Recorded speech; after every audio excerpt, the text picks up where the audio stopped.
Yo, what's up guys? Welcome back to Audiobook Dynasty.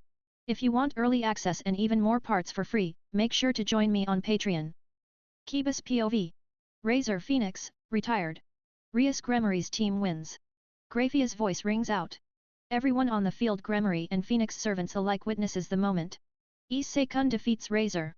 It's overwhelming. Razor's no weakling. His official rating game record, 10 matches, 2 losses, both out of courtesy to allied houses. Virtually undefeated. A top candidate for a title among young high-class devils. Yet Issei-kun shrugs off his attacks, dominating the fight. His final technique, a torrent of light, engulfs Razor, piercing the sky and tearing a hole in the game field. A hole in the field? Unheard of. That attack was Demon King level, unleashed without a sacred gear. He toppled an immortal phoenix. 10 days of training made us stronger. This game proved it. But watching Issei-kun, I can't settle for this. I want to grow stronger, to protect the captain who saved me. That resolve sparks within me. Kiba's POV ends. Ha, ha. My body's drained, hit by crushing fatigue. My right arm's numb. Agni, my ultimate blast of stored energy, rivals balance breaker's power in raw form. But it takes time to charge and leaves me reeling. Recoils worse than last time. I mutter. A gem glows on my left hand. Drag. No surprise. Agni's meant for the gauntlet's power. Using it raw amps the backlash, he says. He's right.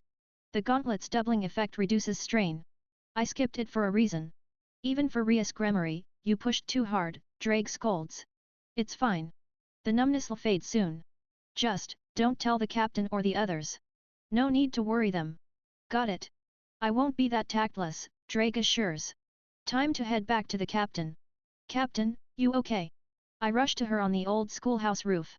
Her uniform's in tatters, but Asia's healing has erased her wounds. No burn marks. Good. I'm still numb, but I'll be fine. You okay, Issei? She asks. I'm good. Just tired. No injuries, though my uniform's shot, I say, glancing at my shredded clothes, barely covering my upper body. Unlike your body, your clothes aren't tough, Drag quips. Gotta buy a new one. Mom's gonna kill me. Let's not dwell on that. Should we join Kiba and the others? I ask. I'd like to, but I can't move yet. Sorry, she says. No problem. I scoop her up. Excuse me. Wait, Issei, she squeaks, flustered. Sorry, Captain. I know it's awkward, but bear with me. It's not that. Just being carried like a princess, She mumbles, blushing. I catch only half her words, but she seems okay with it. Asia, can you fly? I ask. Why yes. I'm fine, she says, cheeks puffed slightly. What's up with her? Whatever. Let's go. We meet Kiba and the others on the field. No major injuries. All safe. The Gremory team returns to the club room, whole and victorious. Third-person POV. In the observation room, Gremory and Phoenix family members watch, stunned. Most expected Razor's victory. Rias and her young, unseasoned team beating a Phoenix? Unthinkable, except to a few. Surtsk smiles alone.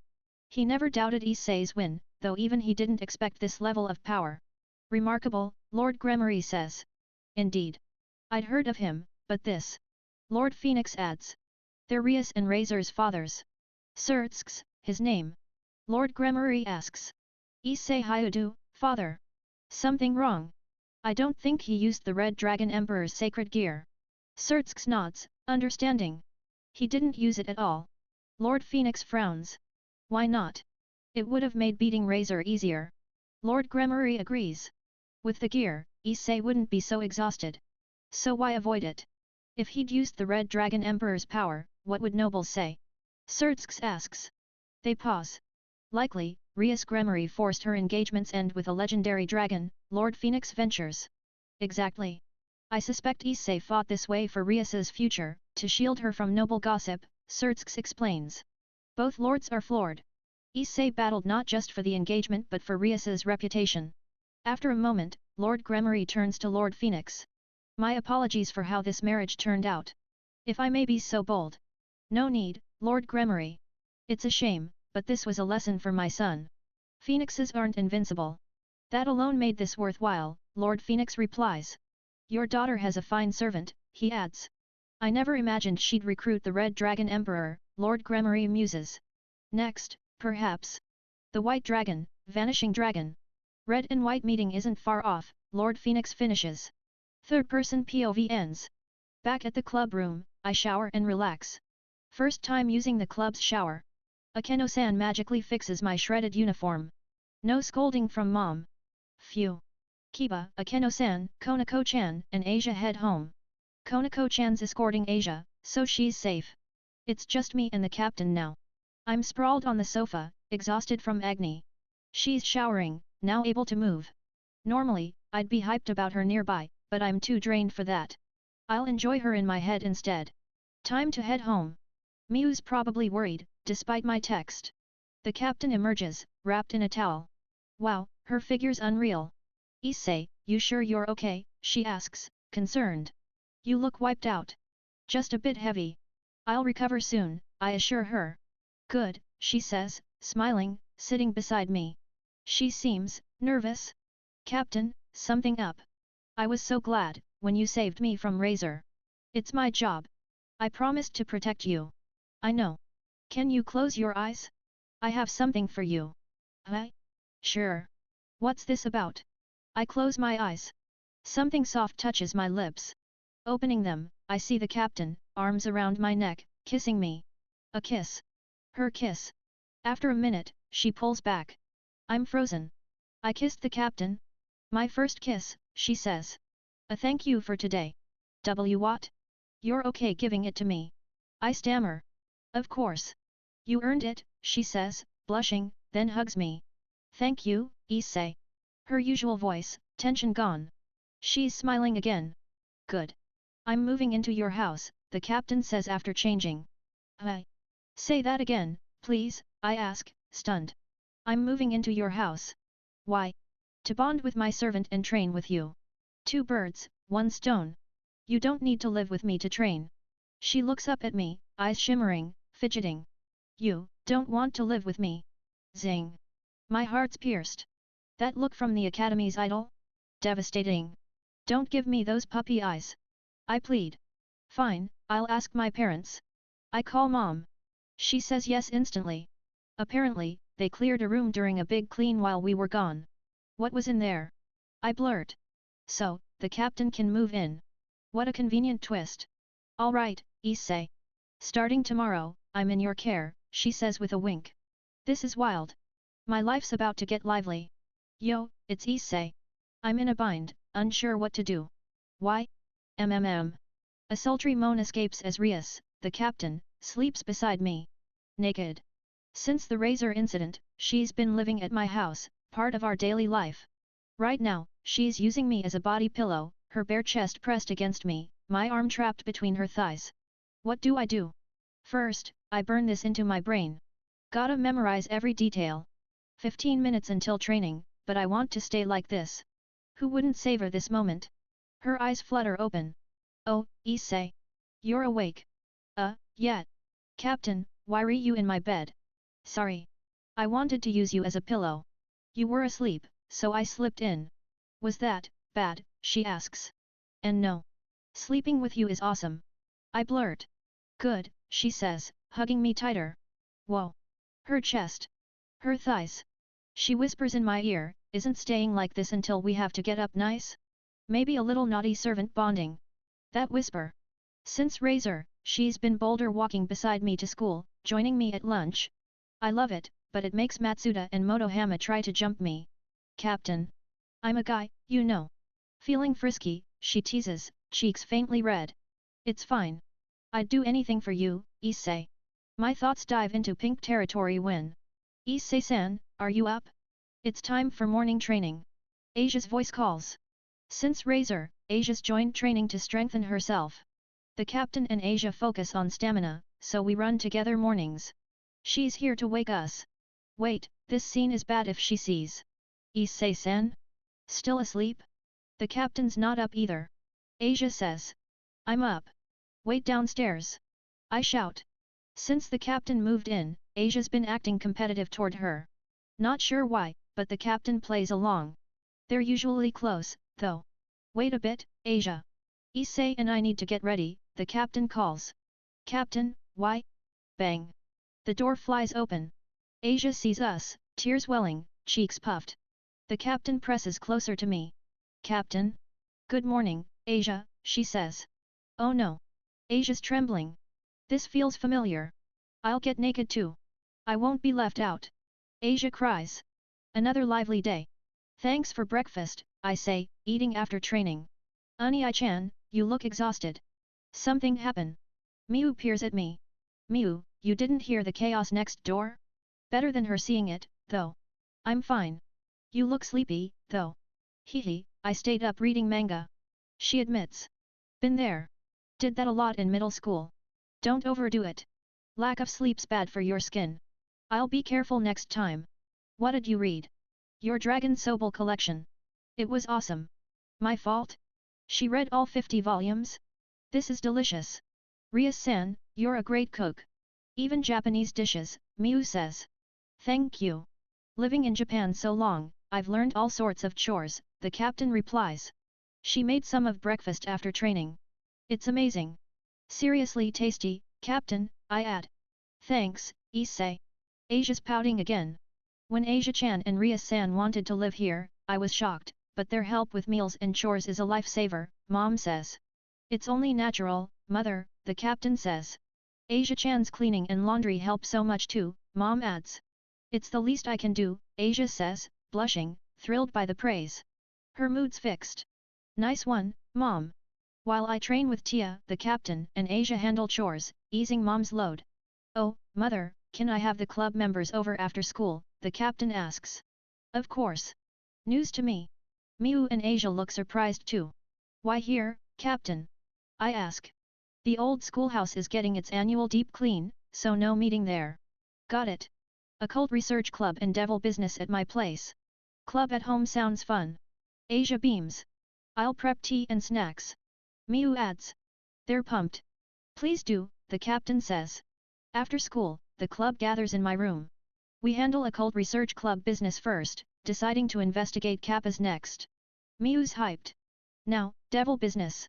The captain reports this month's contract numbers. First, contracts, Akeno, 11. Konako, 10. Hyoudou, 8. Asia, 3. Nice job, Asia-san, Kiba says, impressed. Great for a newbie, Konako adds. Thank you. Asia bows, beaming. Asia's a natural. Her clients seek her healing presence. Just talking to her soothes. And Issei, 9, the captain says. Not bad, compared to Kiba and Konako.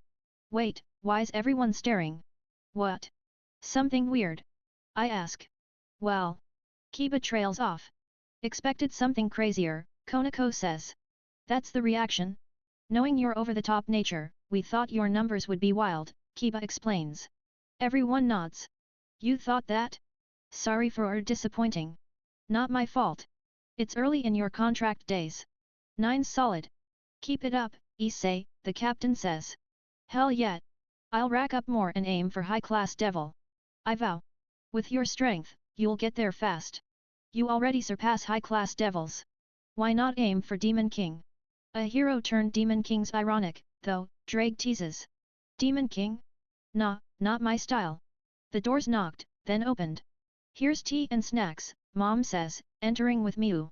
Perfect timing. I'm parched. Thank you, Mother, the captain says. No trouble. Just school club and devil work talk, right? Easy, Mom says. Mom and Dad are totally chill with the devil stuff. No surprise anymore. Oh, I brought something special, Mom says, pulling out an album. Oh no. Mother, is that, the captain asks. Issei's growth record, Mom confirms. The captain's eyes light up. Gotta stop this. Hyoudou, hold Issei, the captain orders. Sorry, captain's orders, Kiba says, grabbing me. Traitor. You think you can hold me? I counter, locking him in a cross-arm hold. Issei-kun, I give. It's locked. Kiba taps out. Shut it. Betray male friendship, and this is what you get. Kiba's down for now. Too soft, Captain. Kiba stop me. I smirk, villain style. You're the soft one, Issei. Now, Miu, the captain calls. Got it. Miu tackles me onto the bed. Captain, that's dirty. I yell. Even you can't peel me off, she smirks. Damn, she knows me too well. Worthy of a king. I've been curious about little Issei since Miu told me, the captain says. Wait, Miu saw it too? Miu, clinging to me, nods with a grin. I saw it with mom. So cute. I decided I'd see this album, no matter what, the captain declares, cool as ever. Why's she so epic about it? My album's opened. The whole club sees my embarrassing past. Miu's grip keeps me pinned. I can only watch. Here's elementary school Issei. Mom says. So cute, all naked, Akeno-san coos. Akeno-san? Mom, stop. I plead. Issei-senpai's bare past, Konako deadpants. Konako-chan, don't look. I wail. Worst day ever. The whole club's seen it. Little Issei, so adorable, the captain squeals. I get why you're obsessed, captain. Asia adds. I'm so glad you understand, Asia, the captain says. They're in their own world, hyped. The captain's panting. Is Kid Me that great? Damn, even Kiba's grinning. Kiba, stop looking. Haha, let me enjoy it, Issei-kun, he says. Then we're having a full power spar. You'll taste what hit razor, I threaten. I'll pass. It'd kill me, Kiba says, paling. Don't chicken out, Kiba. But your mom's great, he adds, flipping through. Yeah, but I wish she'd skip this. It's killing me, mentally. Issei-kun, what's this? Kiba asks. Can't see from here, I say, still pinned by Miu, who's now asleep, drooling. Snooze, snooze. Miu's out cold. Kiba shows me a photo, Kid Me, another kid, and a man, probably his dad. We played hero games a lot. He moved overseas before elementary school. Haven't seen or talked since. Kiba's pointing at the sword the man holds. Recognize it? His tone's off, sharper than usual. Something about this sword? Nah, no clue. It's been ages, I say honestly. Didn't expect to see it here. Kiba mutters, bitter, his eyes burning with hatred. Kiba, that sword. It's a holy sword, he says. A bad feeling hits. Trouble's coming. Note, new story is out, if you want to check it out. Search-transferred to Kivados, I solve everything with my fists. That night, after club activities at my place. Good evening. I'm a servant of Gremory. I teleported to the client's location for a demon's request, but no one's around. Did I get the wrong spot? I scan the room again. It's spacious, with an expensive-looking sofa and desk. The window offers a stunning view of the city at night. This must be a luxury apartment. Then, the door opens. A man with black hair streaked with gold steps in, exuding a bad boy vibe. Handsome, in a rogue kind of way. You are. I'm from Gremory. You summoned a demon, right? Oh, you're the one. Sorry, had to hit the bathroom right before you showed up. Makes sense. He was in the John when I arrived. Take a seat, demon boy. He leaves the room, and I settle on the sofa. Man, this thing's comfy. I'd love one at home, but no space for it. He returns with a glass and a bottle of wine. Here, have some. Sorry, I'm underage. Can't drink. Hi, my bad. Wanted a drinking buddy. That's the request. Is that a problem? Not at all. Fulfill your wish, and I'll take a fair price. Alright, keep me company then. All I got is booze. Ice water okay? Sure. He fills a glass with ice. Ha ha ha. Sounds like you're whipped by the ladies. Am I? It's been about 30 minutes. All we've done is chat my school life, home routine, friends. Mundane stuff. Yet he's laughing his head off. Man, talking to a young guy is a blast. Really? You seem plenty young yourself.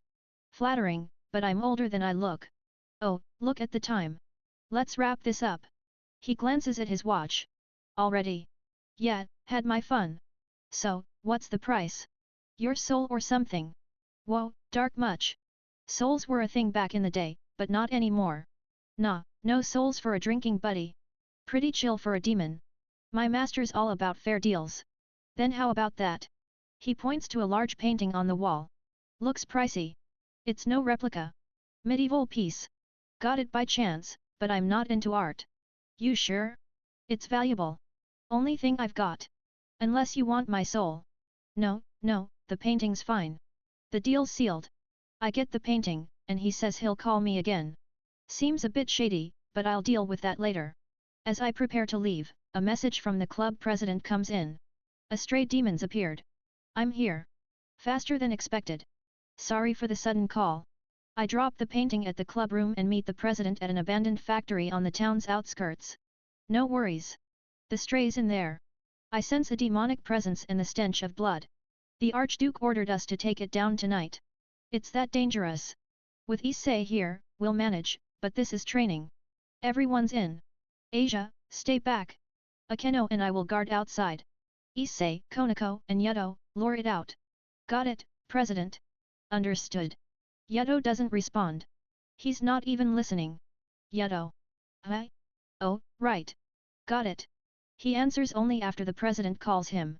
Something's been off with him since he saw that photo earlier. Hyoudou, if you're not up for it, stay outside. I'm fine, Issei. I'm going in. Alright, but focus.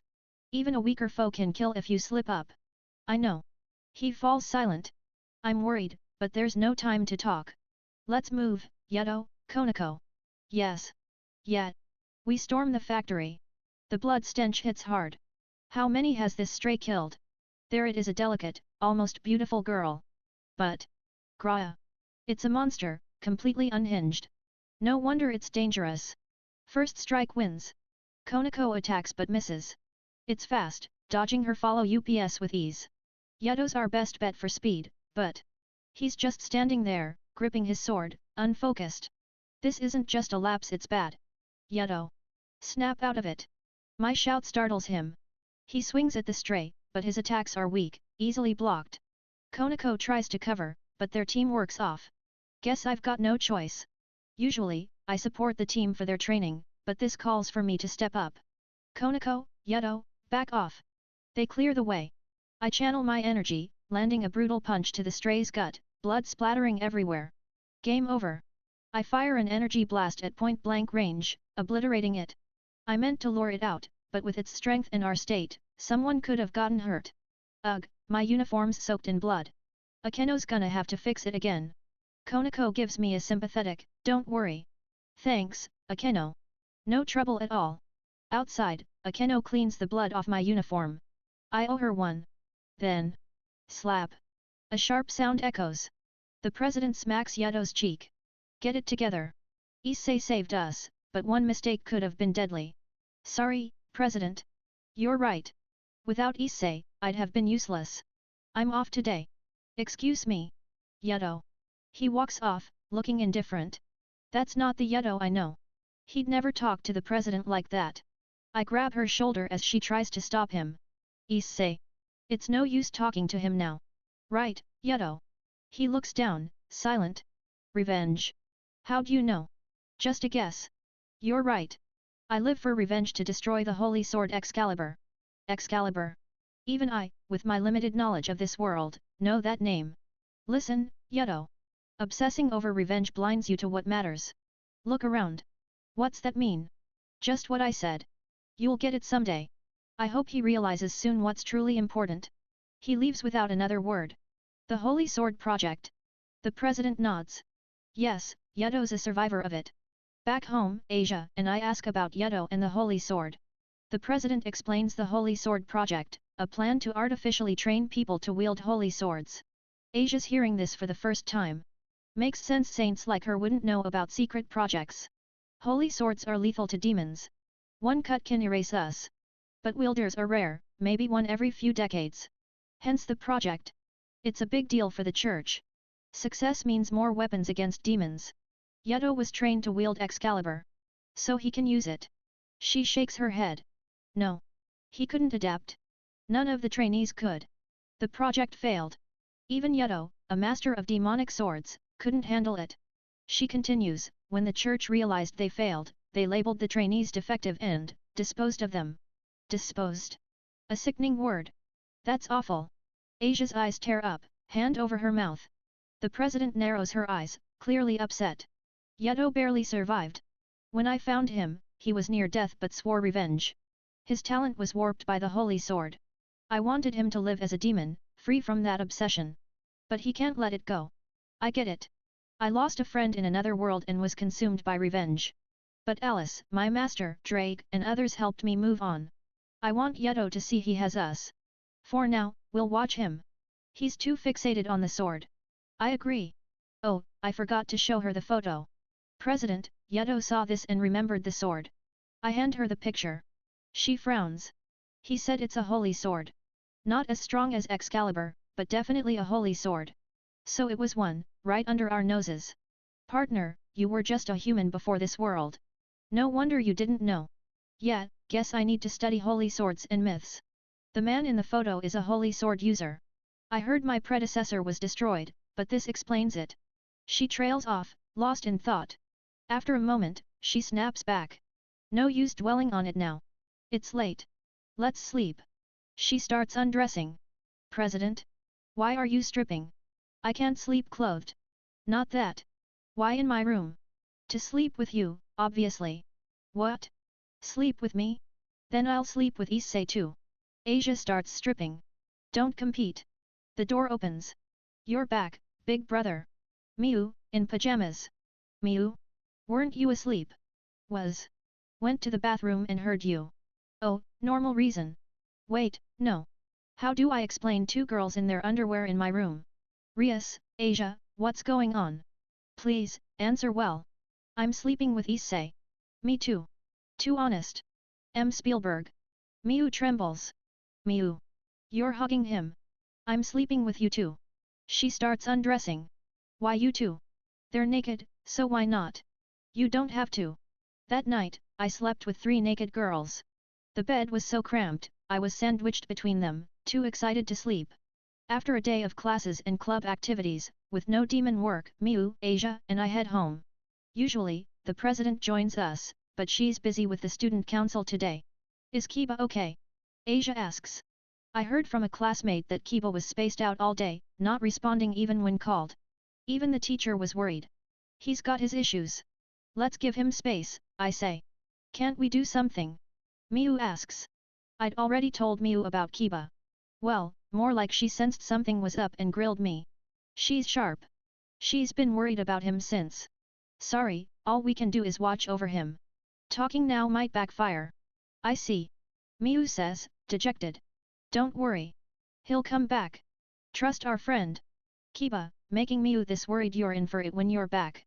Since when did you become such a siskin, partner? Drake teases. When did you learn that word? Joking aside, Kiba needs to return soon. The occult club's off without him. Right before we reach home, a chill hits me. I've felt this before. Asia senses it too. Miu's unfazed, so it's. Asia, Miu, let's hurry. They nod, picking up the pace. My house is close, and I can sense Mom's safe. Still, better not take chances.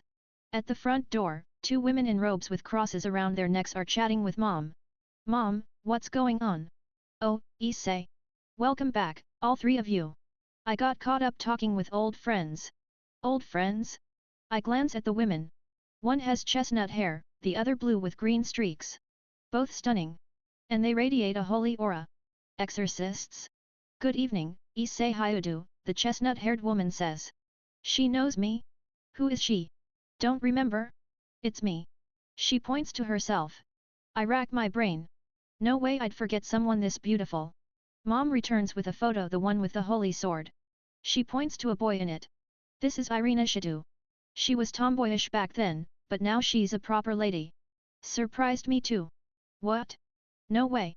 I thought she was a boy. Sorry, Irina. Long time, Issei. Thought I was a boy? Can't blame you, I was a wild kid. A lot's happened since we last met. Reunions are wild, huh? She knows I'm a demon now. Yeah, no kidding. Who'd have thought that tomboy would turn into this beauty? That's not the point, Drake cuts in. Thank goodness you're safe. The president rushes back after sensing the holy sword's aura, relieved to see us unharmed. After club, Sana told me church agents with holy swords slipped into town. They want to negotiate. Church folks negotiating with demons? What's your plan, President? I'll hear them out. If they're reaching out, it's serious. Makes sense.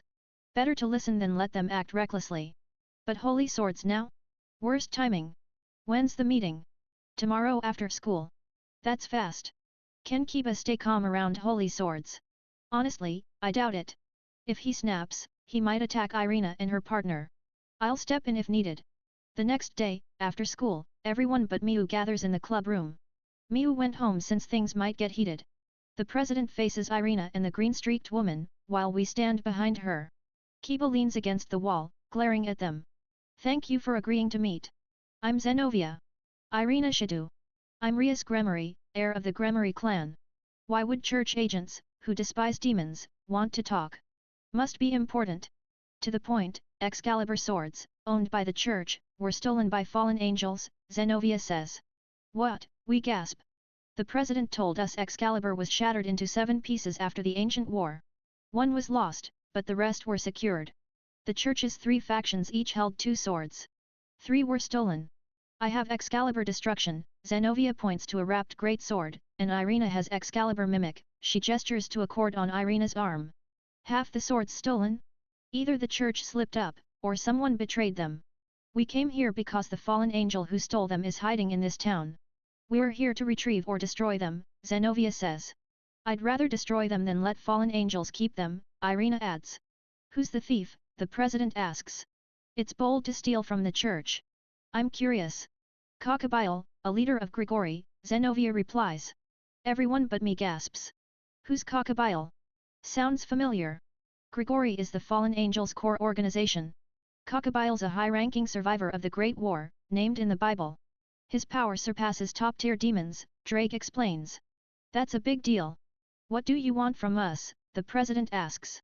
Simple. Stay out of our fight with the fallen angels over Excalibur. Demons, don't get involved, Zenovia demands. The president's eyes narrow. She's pissed. You think we'd team up with fallen angels to mess with your swords? Demons hate holy swords. It's not impossible, Zenovia retorts. The president's gaze turns icy. Blaming us for their failure? If you're with the fallen angels, we'll annihilate you, even if you're the Demon King's sister, Zenovia threatens. I'd never ally with them. I swear on the Gremory name and my brother's honor, the president declares. Zenovia smirks. Good enough. I didn't think the Demon King's sister was that foolish. Just relaying orders. The tension eases slightly. Irina and Zenovia stand to leave. Thanks for the meeting. We'll go now. No tea, the president offers. Can't get too cozy with demons, Zenovia declines. Sorry, Irina says, gesturing apologetically. Their eyes land on Asia. When we met at Issei's house, I suspected. Asia Argento, the witch, in the Far East, Zenovia says. Asia flinches at witch. Irina looks at her. The ex-saint who healed demons and got exiled? You're a demon now. I. Asia stammers. We won't report this, Zenovia says. But to fall so low. Do you still believe in our god? She's a demon. No way she does, Irina scoffs. Some sinners still cling to faith. I sense it in her, Zenovia counters. Do you, Asia? Irina asks. Asia's face falls. I can't let go. I believed for so long. Zenovia points her wrapped sword at Asia. Then let us cut you down. Even a sinner may find salvation through our God. That's it. I grab the sword and force it down. Zenovia's shocked. A demon touching a holy sword, even wrapped. Don't care. Calling Asia a witch? You've got some nerve. She fits the title now, doesn't she? Zenovia says. My teeth grind in anger. The president tries to stop me, but I'm not done. You church folks are unbelievable. You praised Asia as a saint, then exiled her as a witch for healing demons. Now you'd cut her down? You're too damn selfish. God abandoned her because her faith was weak, Zenovia says. Then your God's got a narrow heart. What did you say? Zenovia snaps. Asia's kind to everyone, even demons, and saved countless people. If your faith doesn't save someone like her, it's wrong. Is that a challenge to the church? I don't want a fight. I've seen enough war. But if you hurt my friends or family, I won't hold back. I'll crush you. A mere demon talks big, Zenovia says, radiating killing intent. Issei, stop, the president starts. Kiba steps between us, sword drawn, seething. I'll take you on, he says. Who are you? Zenovia asks. Your senior. A failure, apparently, Kiba sneers. Suddenly, countless demonic swords materialize in the room. We're in the grassy field by the old schoolhouse. Kiba's provocation led to Zenovia accepting a no-kill duel. I face Irina, Kiba faces Zenovia. Seems backwards since I was arguing with Zenovia. A red magical barrier surrounds us, keeping people out and muffling noise. The club members watch from the edge. Let's begin, Zenovia says. She and Irina shed their robes, revealing tight black combat outfits. Curves in all the right places, damn, they're hot. Zenovia unwraps her great sword, Excalibur. Irina's cord transforms into a katana. Issei, even if it's a spar, beware the holy swords, the president warns. Got it. I've seen footage of a demon cut by a holy sword, smoke rising from the wound. Gotta avoid getting hit. You've got this, partner. These girls are no match, Drake says. I'll stay sharp. Kibus already summoned demonic swords, grinning eerily. Smirking. Zenovia asks. How can I not? The thing I want to destroy is right here, Kiba replies. Zenovia eyes his swords. Sword birth? I heard a holy sword project survivor escaped disposal. That's you. Kiba doesn't answer, just glares with killing intent. Does he get this as a no-kill fight? Issei Hyoudou. Irina calls. What? My old friend, now a demon, what a twist of fate. I earned the right to wield Excalibur for God, yet this is my trial. Overcoming it will bring me closer to true faith. Her eyes sparkle with zeal. She's totally into this. Enjoying it, even? What do I say to that?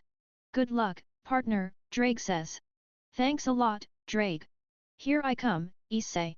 My Excalibur will judge your sins. Amen.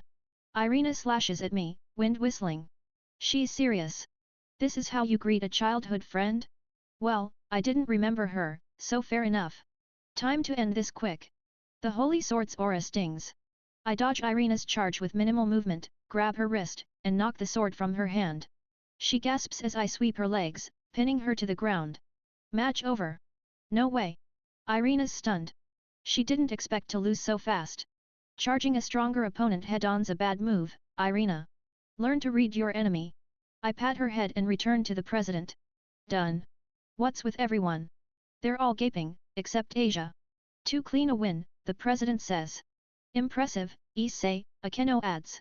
You're unreal, senpai, Konako says. Just the result of training. You okay, Issei? Asia asks. Thanks, Asia. Not a scratch.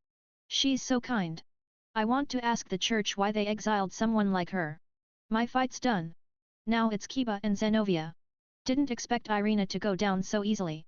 I underestimated you, Zenovia says. Your turn, Kiba replies, gripping two demonic swords. Burn and freeze. Kiba shouts. One sword blazes with fire, the other radiates ice. Their blades clash, sparks flying in a fierce duel. Impressive speed. Fire and ice swords? But too weak. Zenovia shatters both with one swing. Your swords are no match for my Excalibur. She raises her blade and slams it down. Boom. The ground shakes, a crater forming where she struck. Even split into 7, such power. A path of destruction. Kiba mutters, summoning new swords. This power carries my comrade's regrets. I'll destroy Excalibur with it. He charges, but his swords shatter against hers. Excalibur destruction lives up to its name. Normal demonic swords can't compete. Kiba conjures a massive, ominous sword, gripping it with both hands. My sword's destruction versus yours. Let's see who wins. He swings. The worst move he could make. His sword breaks. Zenovia's hilt slams into his stomach. Kiba collapses, vomiting. Zenovia looks down, unimpressed. Your strength is in versatile swords and speed. A heavy blade kills your advantage. You didn't see that.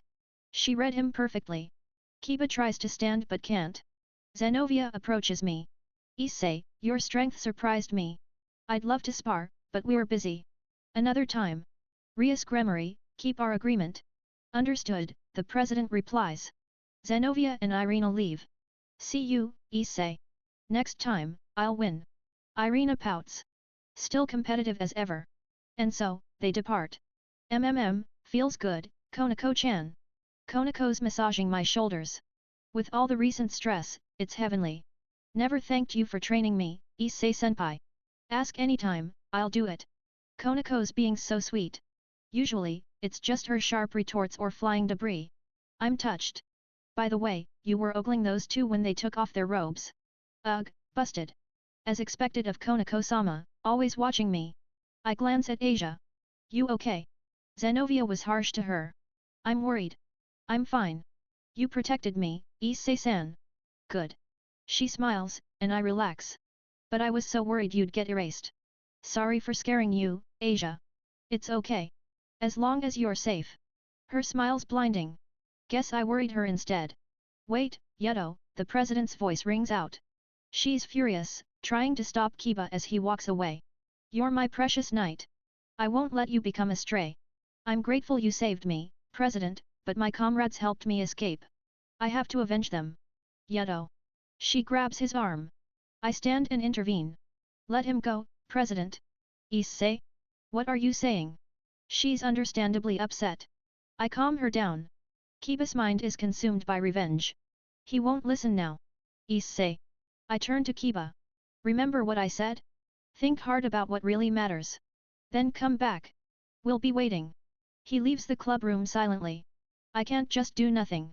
Excalibur's bad enough, but Crocodile's involved a real threat. The president would stop me, so I'll act alone. First, I track Irina and Zenovia's holy aura through town. There they are. Alms for lost lambs. Have mercy in the name of the Heavenly Father.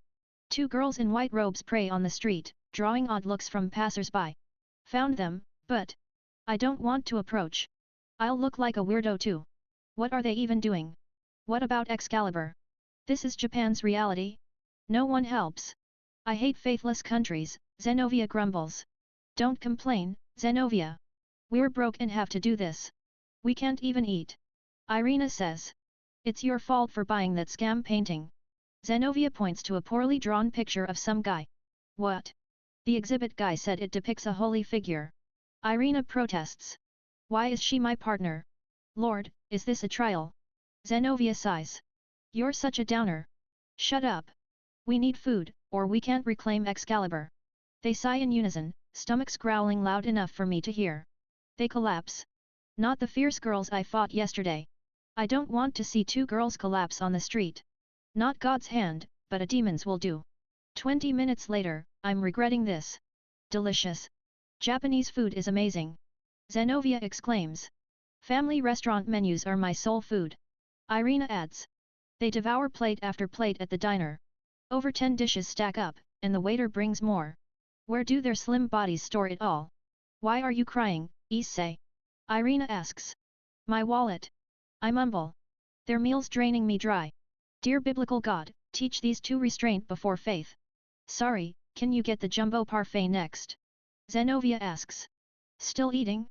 Minutes later. To be saved by a demon, the world's gone mad, Zenovia says. We sold our souls to a demon. Irina cries. After I paid? Lord, have mercy on kind Issei. Irina makes a cross. A headache hits. Irina, stop. I'm a demon. Oh, right. Habit. She giggles cutely. They're gorgeous when they're not, like this. Why'd you approach us? Zenovia cuts to the chase. She's sharp. I want to help destroy Excalibur. They're shocked. Didn't we agree demons stay out? Zenovia asks. Fair point. I'm contradicting yesterday's deal. 2 reasons. You want Excalibur destroyed rather than in fallen angels' hands, right? Yes. Better destroyed than used by them, Zenovia confirms. First, Kiba, my knight, wants to destroy Excalibur to avenge his comrades. Our interests align there, Zenovia nods. Second, I don't want my childhood friend to die. Fighting Crocodile alone, you'll lose. You know it. True. Irina and I can't win. Retrieval's unlikely. Survival odds are under 30%. Your help would be huge. Irina objects. Zenovia, he's a demon.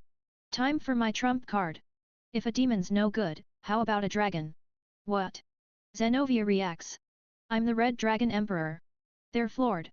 The title carries weight. That dragon aura, and defeating Irina so fast. You're the Red Dragon Emperor, Zenovia realizes. So, deal. Fine. I'll report we had a dragon's help. Yes. Deal secured. Phew, my wallet's sacrifice wasn't in vain. Roundabout way to do it, Drake remarks. Yeah, but getting there okay avoids trouble later. Plus, we might get info. Crocodile's too tough without balance breaker. Still needs time. Your balance breaker's unique, Drake says. Figured. It's not ready. Sorry, partner. No worries. I'll manage. Let's go. Gotta find Kiba. I head to the register and freeze. 9,650 yen. My wallet screams. After leaving the diner, I contact Kiba and head to the meeting spot with Irina and Zenovia. He agrees to meet once I mention them. At the location. Konako-chan? Saji? Why are you here? I ask. Not just Kiba, but Konako and Saji too. I was looking for Yedo-senpai, Konako says. I heard from Konako and helped search for Kiba, Saji adds. Konako was worried too. Saji's a good guy, despite our rough start. Why are you with them, Issei-senpai? Saji asks. Ugh, inevitable question. Konako's too sharp to fool. With Kiba here, I'll be honest. Actually. I explain everything. Saji's eyes nearly pop out. What? Hyoudou, are you insane? Didn't expect this when I couldn't reach you, Konako says. They're stunned I'm helping destroy Excalibur. Understandable. Kiba and Zenovia are glaring at each other. Having Excalibur users approve its destruction feels wrong, Kiba says. If you were a stray, I'd cut you down, Zenovia retorts. Guys, we're allies now. No fighting. I get why you hate the Holy Sword project. It's despised even among us. The project's leader was branded a heretic and exiled, Zenovia says. Balpa Galileo, the Archbishop of Slaughter. He's with the fallen angels now, Irina adds. The project's mastermind joined them? Balpa. He killed my comrades. Kiba pauses. Thanks for the info. I'll share some too. I met a guy with an Excalibur freed Selzen. Freed. I knew he wasn't dead, but he's in this mess? Zenovia and Irina narrow their eyes. So it's him, Zenovia says. You know him? I ask. Freed Selzen, a genius exorcist at 13. He slayed demons and beasts, but went too far, killing allies. He was exiled as a heretic, Irina explains. Exiled church members teaming up isn't surprising. Balpa might be involved, Zenovia adds. I nod. Kiba's eyes harden with resolve. Now I have to join, he says. Deal set, Irina says, handing me a note with her contact info. Call if anything comes up. Thanks. Here's mine. Your mom gave me your number, Irina says, smiling. Seriously? Mom, what the heck? Probably told Konako and Irina to reconnect casually. We'll repay the meal, Red Dragon Emperor, Zenovia says, turning to leave. See ya, Issei. Irina waves enthusiastically. Phew, it worked out. My wallet's sacrifice paid off. Kiba approaches. Issei, you. No pulling out. But this is my revenge. You're my friend. I can't not help. He's still unsure. I glance at Konako and Saji. Bad timing, running into them. I meant to keep this from the others. Konako, Saji, please don't tell the president or Sana. I bow. Konako's response surprises me. I'll help too. She grabs my and Kiba's sleeves, looking up with a lonely expression. Yedo-senpai, I don't want you to leave. And Issei-senpai, don't do dangerous things alone. Please. Her softer side catches me off guard. I feel bad for worrying her. Sorry, Konako-chan. Kiba, flustered, gives a wry smile. He didn't expect this from her. Got me there. Can't be reckless after that. Now that I know the real enemy, I'll accept your help. Yes. Kiba's on board, thanks to Konako. Even I can't resist her. Saji raises his hand. Sorry, I'm lost. I get keeping this from Sana and Ria-senpai, but I don't understand Kiba's connection to Excalibur. Didn't Konako explain? I ask. I didn't mention Yedo-senpai's history with Excalibur, Konako says. Right, Saji's clueless. Kiba speaks up. I'll tell you my past. The Catholic Church's Holy Sword project targeted kids with sword talent. They were imprisoned, subjected to inhumane experiments, believing they were chosen by God to wield holy swords. None adapted. The project failed. To cover it up, they were gassed. Kiba escaped thanks to his comrades, but poison ravaged his body. The president found him, making him her demon knight. I'm grateful to Rias for saving me. But my comrades got me out. I have to destroy Excalibur with my demonic swords to atone and fulfill my duty. It's a heavy past, even knowing it from the president. Atonement and duty, huh? I get wanting revenge, but Kiba, did your comrades really want this?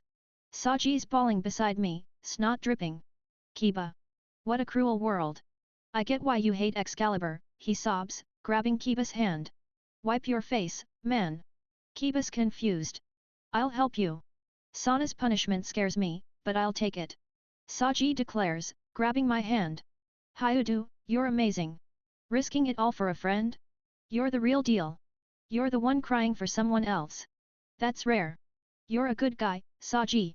We clasp hands, bonding over our passion. Too intense, Konako mutters. Haha. Kiba chuckles. Ignore them. My plan shifted, but we've formed a united front to destroy Excalibur. Later, Saji shares his dream of marrying Sana after knocking her up. I cry at his passion. Pure male romance. Saji and I hit it off. That night. Take care this late, Asia says. Demon works tough, Miu adds. They see me off from the doorstep.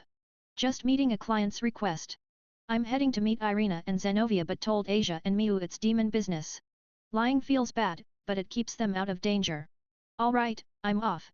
Tell the president when she's back. Got it, Asia replies. Good luck. Miu cheers. I head to the meeting spot. We gather at the abandoned church where we saved Asia. It's discreet, neither the president nor Sana will notice. Me, Kiba, Saji, and Konako are dressed as priests. Freed's been killing priests with Excalibur, so we're posing as bait to lure him out. Irina's idea. Demons dressed as priests, huh? Saji grumbles. Bear with it, Irina says. Anything for the goal, Kiba adds, calmer than before but still on edge. Zenovia confirms we're ready. Let's split into two groups for efficiency. If we divide strength, Issei Senpai's one group, and the rest another. Still feels unbalanced, Konako says. Kiba and Saji nod. Hold on, you guys trying to make me a loner? Why are you nodding, Saji? I ask. Saw the Gremory Phoenix game footage with Sana. Anyone would react the same, he says. Kiba and Konako nod again. Irina and Zenovia look confused. Even all of them together couldn't beat you, partner, Drake says. You all really want me solo, huh? I'll sulk. We split into Demon and Holy Sword teams. We'll take the east side, I say. We'll cover west.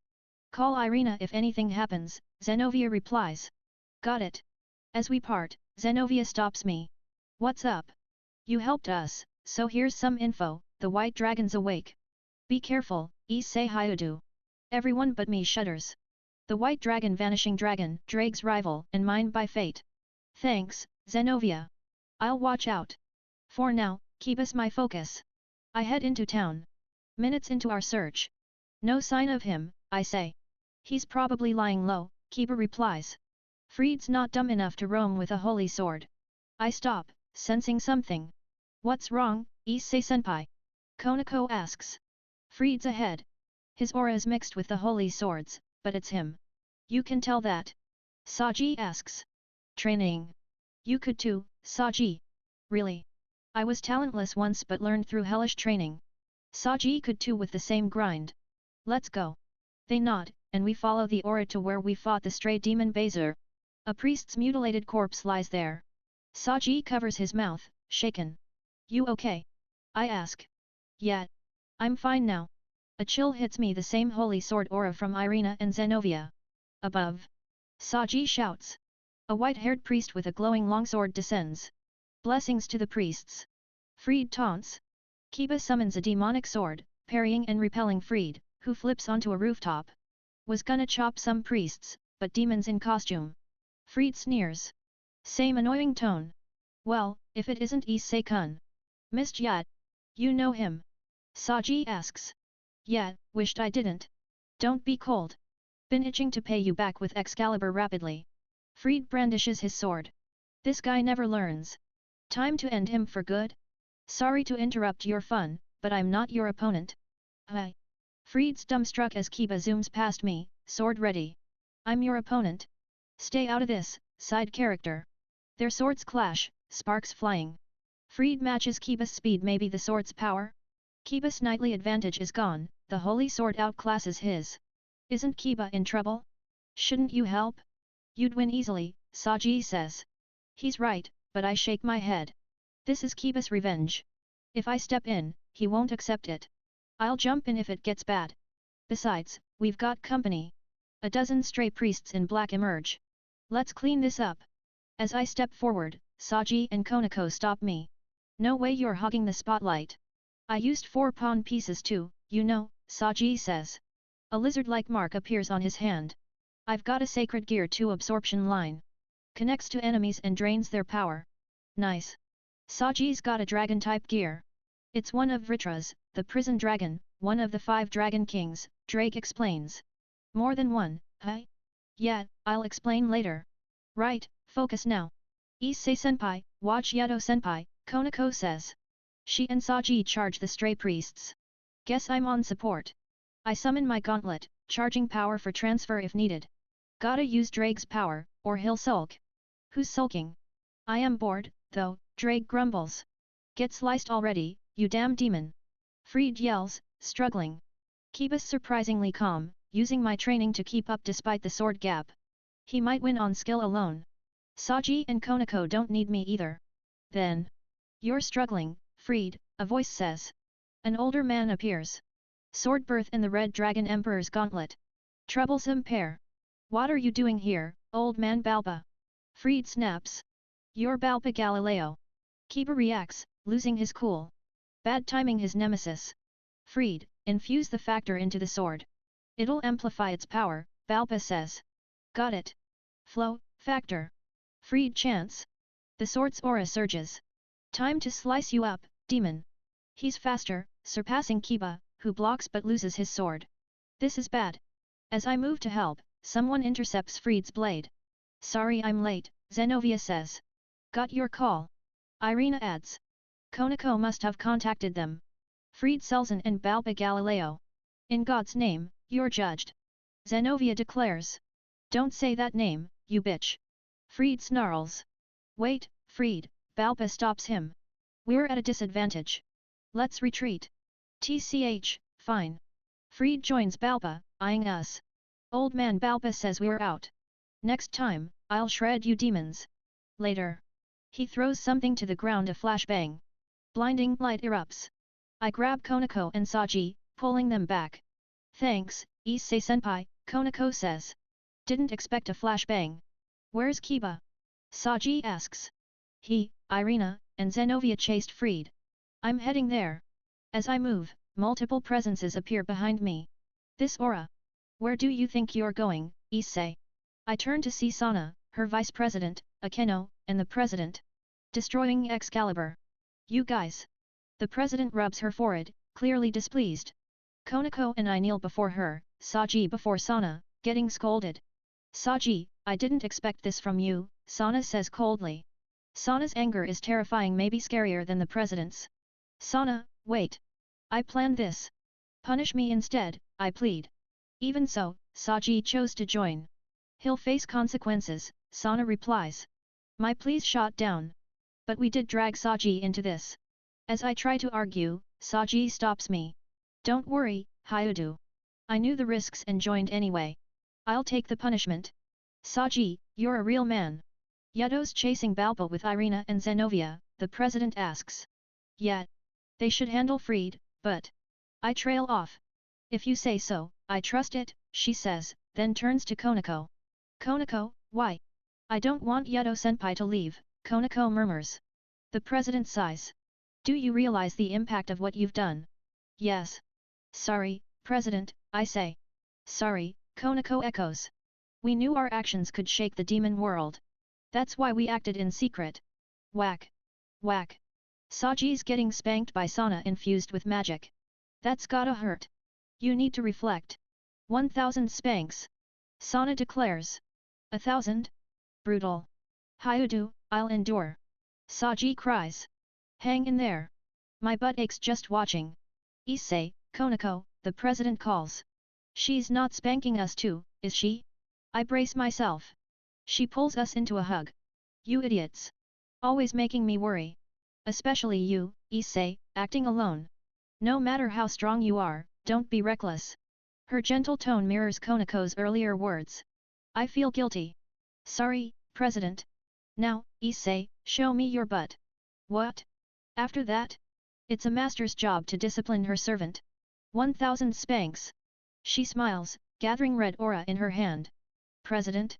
Why the magic? I've kept up the training you taught me. This is part of it. Training's great, but don't use me as your punching bag, Show me your butt. Yes. I give in and present my butt.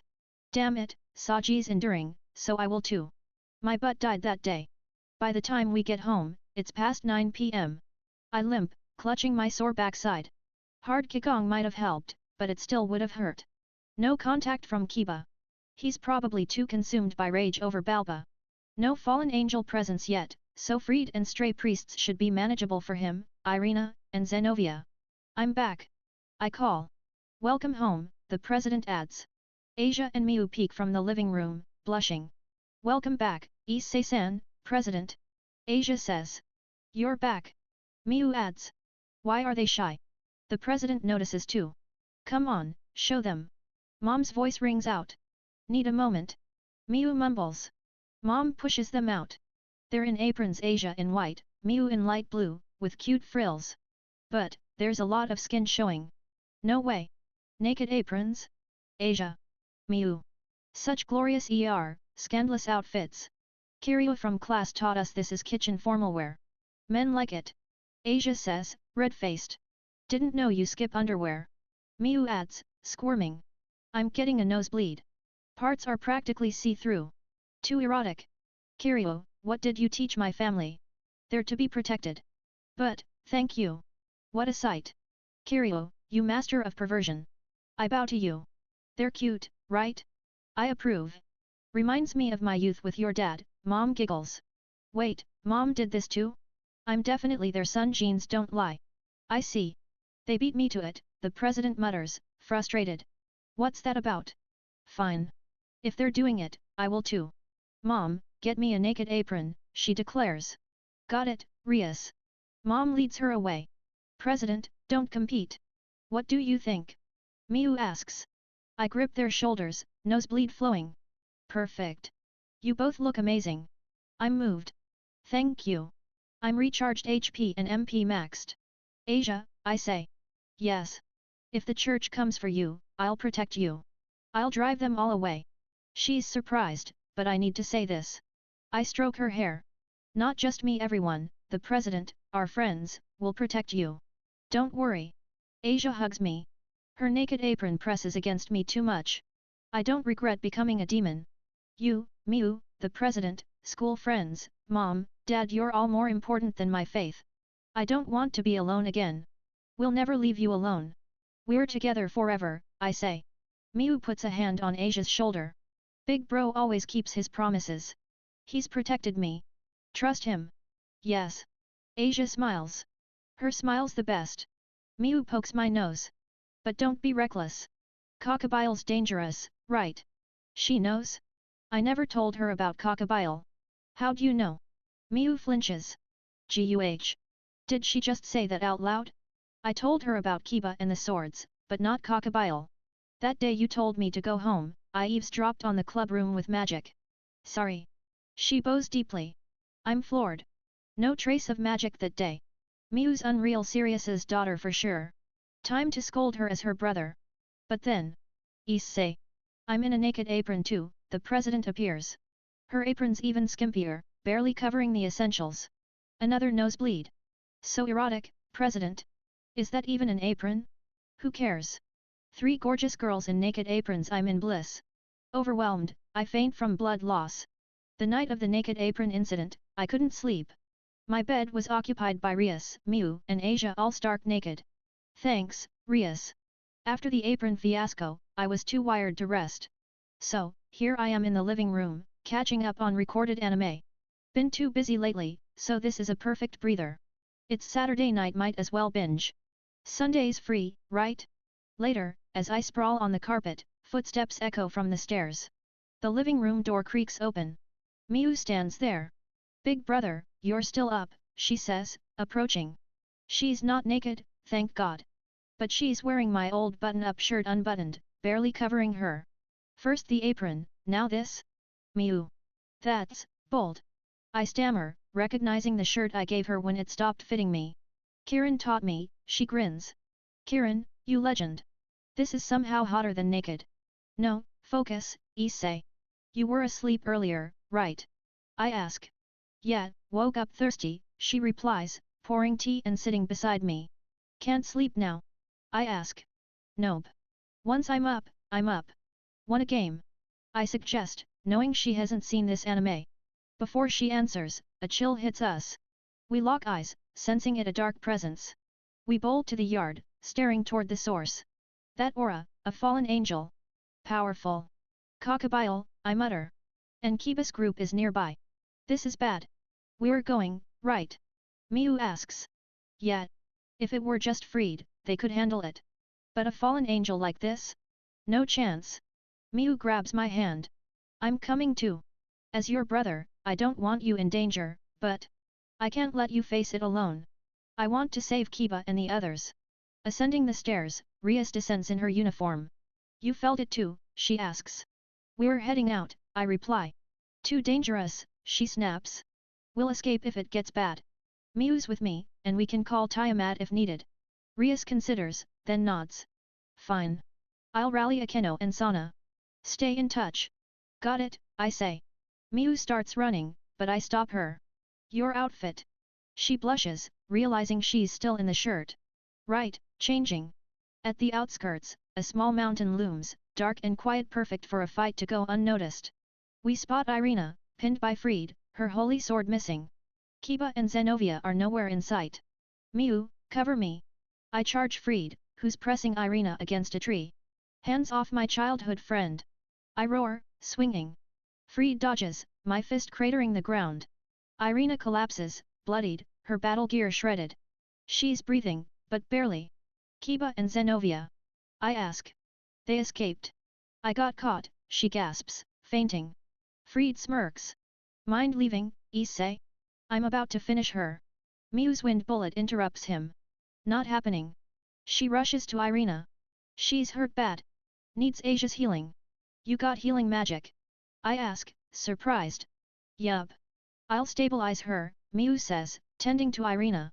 I face Freed and the 10-winged figure above, Cockabile. His aura dwarfs Donashik's. This'll need my boosted gear.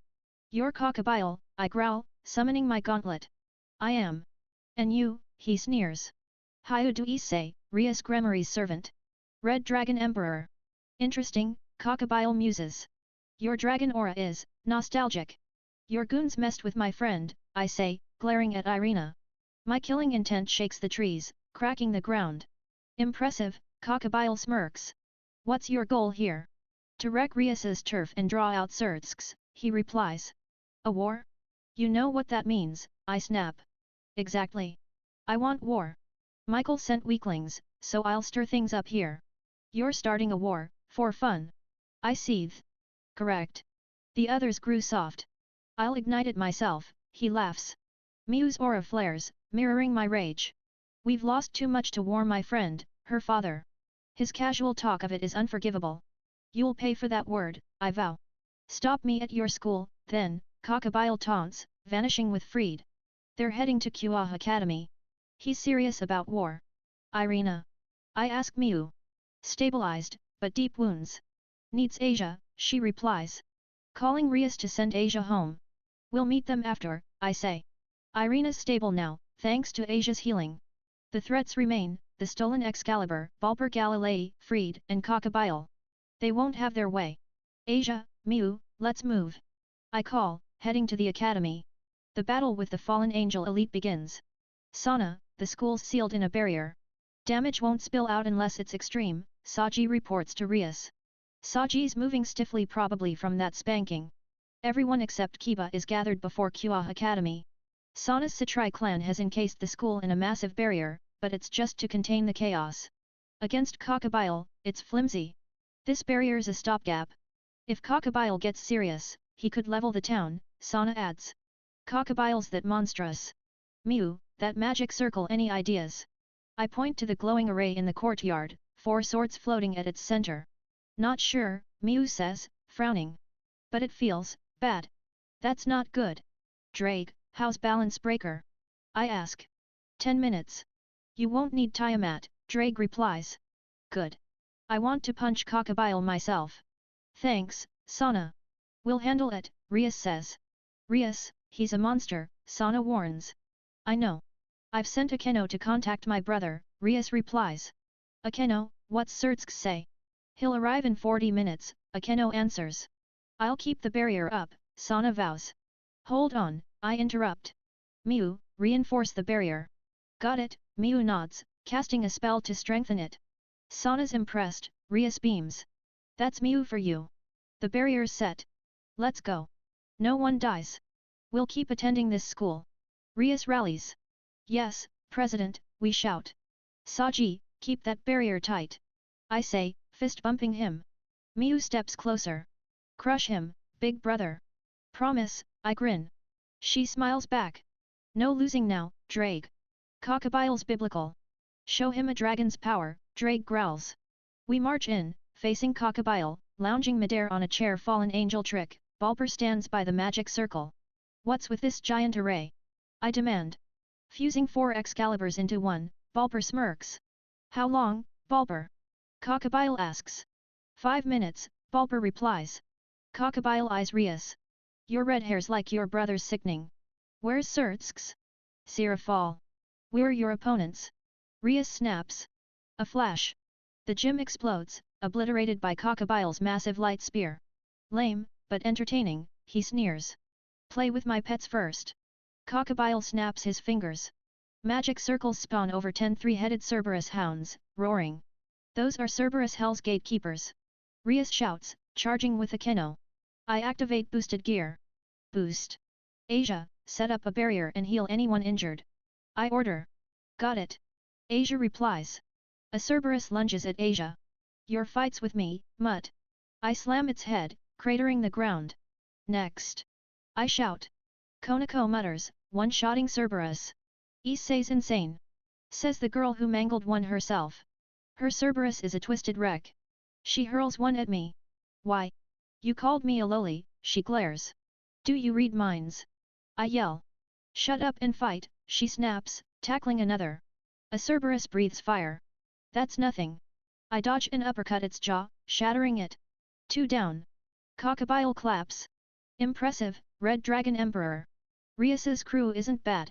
Underestimate us, you'll regret it, I retort. What about her? He points at Asia, her barrier cracking under Cerberus assault. Asia. Rias yells. But then. Sorry we're late, Kiba says. Here to help, Zenovia adds. They slice through the Cerberus attacking Asia, killing it. About time, pretty boy. I grin. Sorry, Kiba laughs. Make up for it, I say. Count on it. Kiba slashes Cerberuses with night speed precision. Zenovia's holy sword rips through another, its body dissolving. Holy swords devastate demons. Rias and Akeno unleash massive magic, wiping out the remaining Cerberuses. Don't want to tank that, I mutter. You could, Drake teases. Not immortal like Riser, I retort. Balance Breaker could, he counters. Rias fires a colossal destruction blast at Crocodile. Akeno follows. I transfer power to a key blast. Take this. Our attacks merge, slamming Crocodile. He blocks, laughing. Thrilling. He tanked it. He survived wars against gods and demon kings, Drake says. Kiba sighed. Warmth envelopes me. Their feelings flood into me. I finally understand. My comrades never wanted vengeance. They just wanted me to live. But this can't end here. No. I must stop the evil before me, or that tragedy will repeat. Balper Galilei, if I don't destroy you, more like me will suffer. That must never happen. Bathed in gentle light, I forge a sword. A tool dares to speak. Balper sneers. Freed. Yes, boss. Freed blocks my path. You should have stayed discarded. Sacrifices are part of research, Balper mocks. You're pure evil. Kiba. Issei shouts. You know what you must do. Don't waste their souls. Do it, Hyoudou. Rias calls. My knight won't lose to Excalibur. Hyoudou, we believe in you. Akeno adds. Fight, Hyoudou-senpai. Konako urges. Kiba-san. Asia cries. I understand now, Issei. What's precious to me? Ugh, this sappy scene's ruining my skin.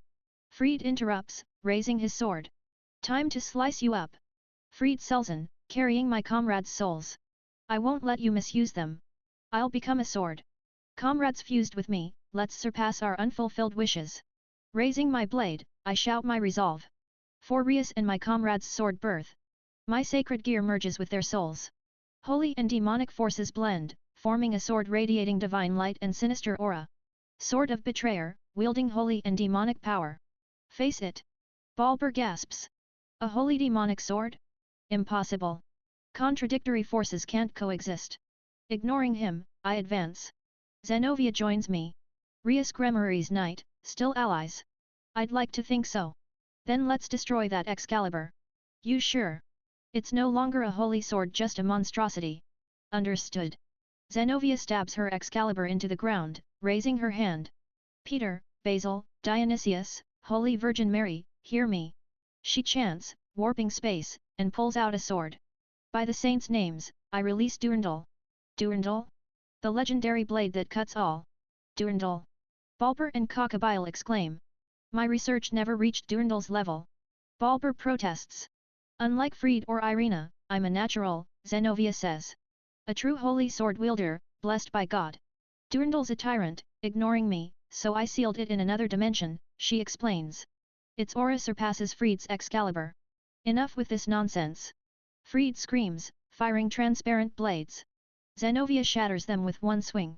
A broken sword can't match Durandal. She charges. Fried dodges with Excalibur's speed. I flank him. Your sword won't break our will. You damn devil! Fried snarls. Our blades clash, sparks flying. Fried creates clones with Excalibur's illusion power. Don't follow with your eyes, feel his presence, Issei's advice echoes. I sense the real Fried. My holy demonic sword shatters his Excalibur with a brittle clang. Fried collapses, blood pouring from his shoulder. Did you see? Our power surpassed Excalibur, I say, gripping my sword, looking skyward. Kiba sighed out. Kiba shattered Excalibur and defeated Fried. He did it. Reaching balance breaker at this moment? That's an irregular balance breaker, Drake says. Holy and demonic forces shouldn't mix, as Balber said. So, Kiba's is rare. We'll discuss it later. Kiba approaches Balber to finish it. Balber Galilei, prepare yourself. Balber mutters, if the balance between holy and demonic is disrupted, it explains it. Not just demon kings, but God. A massive light spear pierces Balber's chest. He collapses, lifeless. Cockabile's doing. You were useful, Balber, but I don't need you, Cockabile mocks, landing. His pressure intensifies. Rias and Zwina sweat coldly. Playtime's over. I'll face you, Rias Gremari, he says. Bring it. Rias retorts. Rias, Akeno, I'll transfer power. Charge your magic to the limit and hit him. We'll make an opening, I say, placing hands on their shoulders. Transfer. Their auras surge, skin searing. Impressive. Rias and Akeno's specs, amplified by your power, Drake notes. Our king and queen rock. Kiba, Konako and I face Cockabile. Standing beside you, Issei? Didn't expect it, Kiba says. You reached balance breaker. With training, you'll surpass me. I'll keep up, though, I grin. Thanks. I'll aim for you, Kiba smiles. Enough chatter, Konako snaps. Right. Kiba, Konako, buy time for Rias, I say. They nod. Let's go. I charge Cockabile, landing a focused punch. He blocks. Just you? You can't win, he taunts. I'm not alone. Kiba slashes, but Cockabile parries with a light sword. Holy demonic sword and red dragon emperor? Fun. Cockabile laughs. Konako flanks him, fist charged with magic. His wings turn blade-like, aiming for her. No you don't. I shield Konako, my arm grazed, blood spurting. I'm fine, I tell Konako. Asia's healing aura seals the wound. Kiba summons another holy demonic sword, slashing. Cockabile retreats, a cut on his cheek. Now! Rias shouts. Rias and Akeno hold massive magic orbs, Zenovia charges Durandal. We clear out. Vanish, they yell, unleashing destruction, lightning, and holy aura. The blast engulfs Cockabile. He grimaces, struggling. They push harder. A massive explosion rocks the school. Rias, Akeno and Zenovia pant, drained. No more transfers possible. Is everyone okay? I ask. Tired, but I'll recover. Cockabile. Rias asks. Smoke clears. Cockabile emerges, robe torn, bleeding, but barely hurt. That could kill a high-class demon. I had to block seriously, he laughs. Fine allies you have, Rias Gremari, he says. What do you mean, she asks. Red Dragon Emperor, Holy Sword Survivor, Barakiel's daughter, what a crew! Don't say his name. Zwina snaps. Barakiel. I ask Drake. Fallen angel leader, master of lightning, Drake replies. Akeno's his daughter? Your family loves freaks. Cockabile mocks. Don't insult Akeno or Rias. I roar, radiating killing intent. Zenovia joins me. You'll face divine judgment. We face Cockabile. God? You still believe without one, he sneers. What? Zenovia demands. Slip of the tongue. But for war, I'll spill it. A bad feeling hits. In the last war, God died with the 4 demon kings. Cockabile laughs. What? We gasp. God, dead. Zenovia collapses, muttering, lies. The war killed all demon kings, most high-class demons, and many angels. All factions hid it to preserve faith, Cockabile explains. Asia trembles, fainting. Konako catches her. Michael's managing, keeping the system running for prayers and exorcisms, Cockabile adds. I'll start a war with your heads, he declares. For that childish reason, he hurt my friends? Enough. I roar. A surge of red aura erupts from me, a pillar of light bathing Kuoh Academy in crimson. Miu sighed. 10 minutes since Big Brother and the others entered the barrier. I'm holding it with the Citrai clan. Saji's struggling beside me, his magic nearly drained. Most of Sana's team is at their limit, except her and Tsubaki. My clan's almost done, except Tsubaki and me. You, Miu? Sana asks. I'm fine, but if Cockabile gets serious, this barrier won't last, I reply. Surtsks won't arrive in time. The school's likely doomed, Sana says, grimacing. Then, a red pillar of light illuminates the school. This power demon king level? Not Surtsks, too early. What? Sana gasps. Everyone's shocked, but I know this aura. It's like when he fought Dad, fierce yet gentle. Big Brother. I feel this battle's outcome is clear. Miu sighed out. Red aura bursts from me. Drake, this is. Sorry for the delay. Final adjustments done, Drake says. Perfect timing. I'm itching to punch that fallen angel.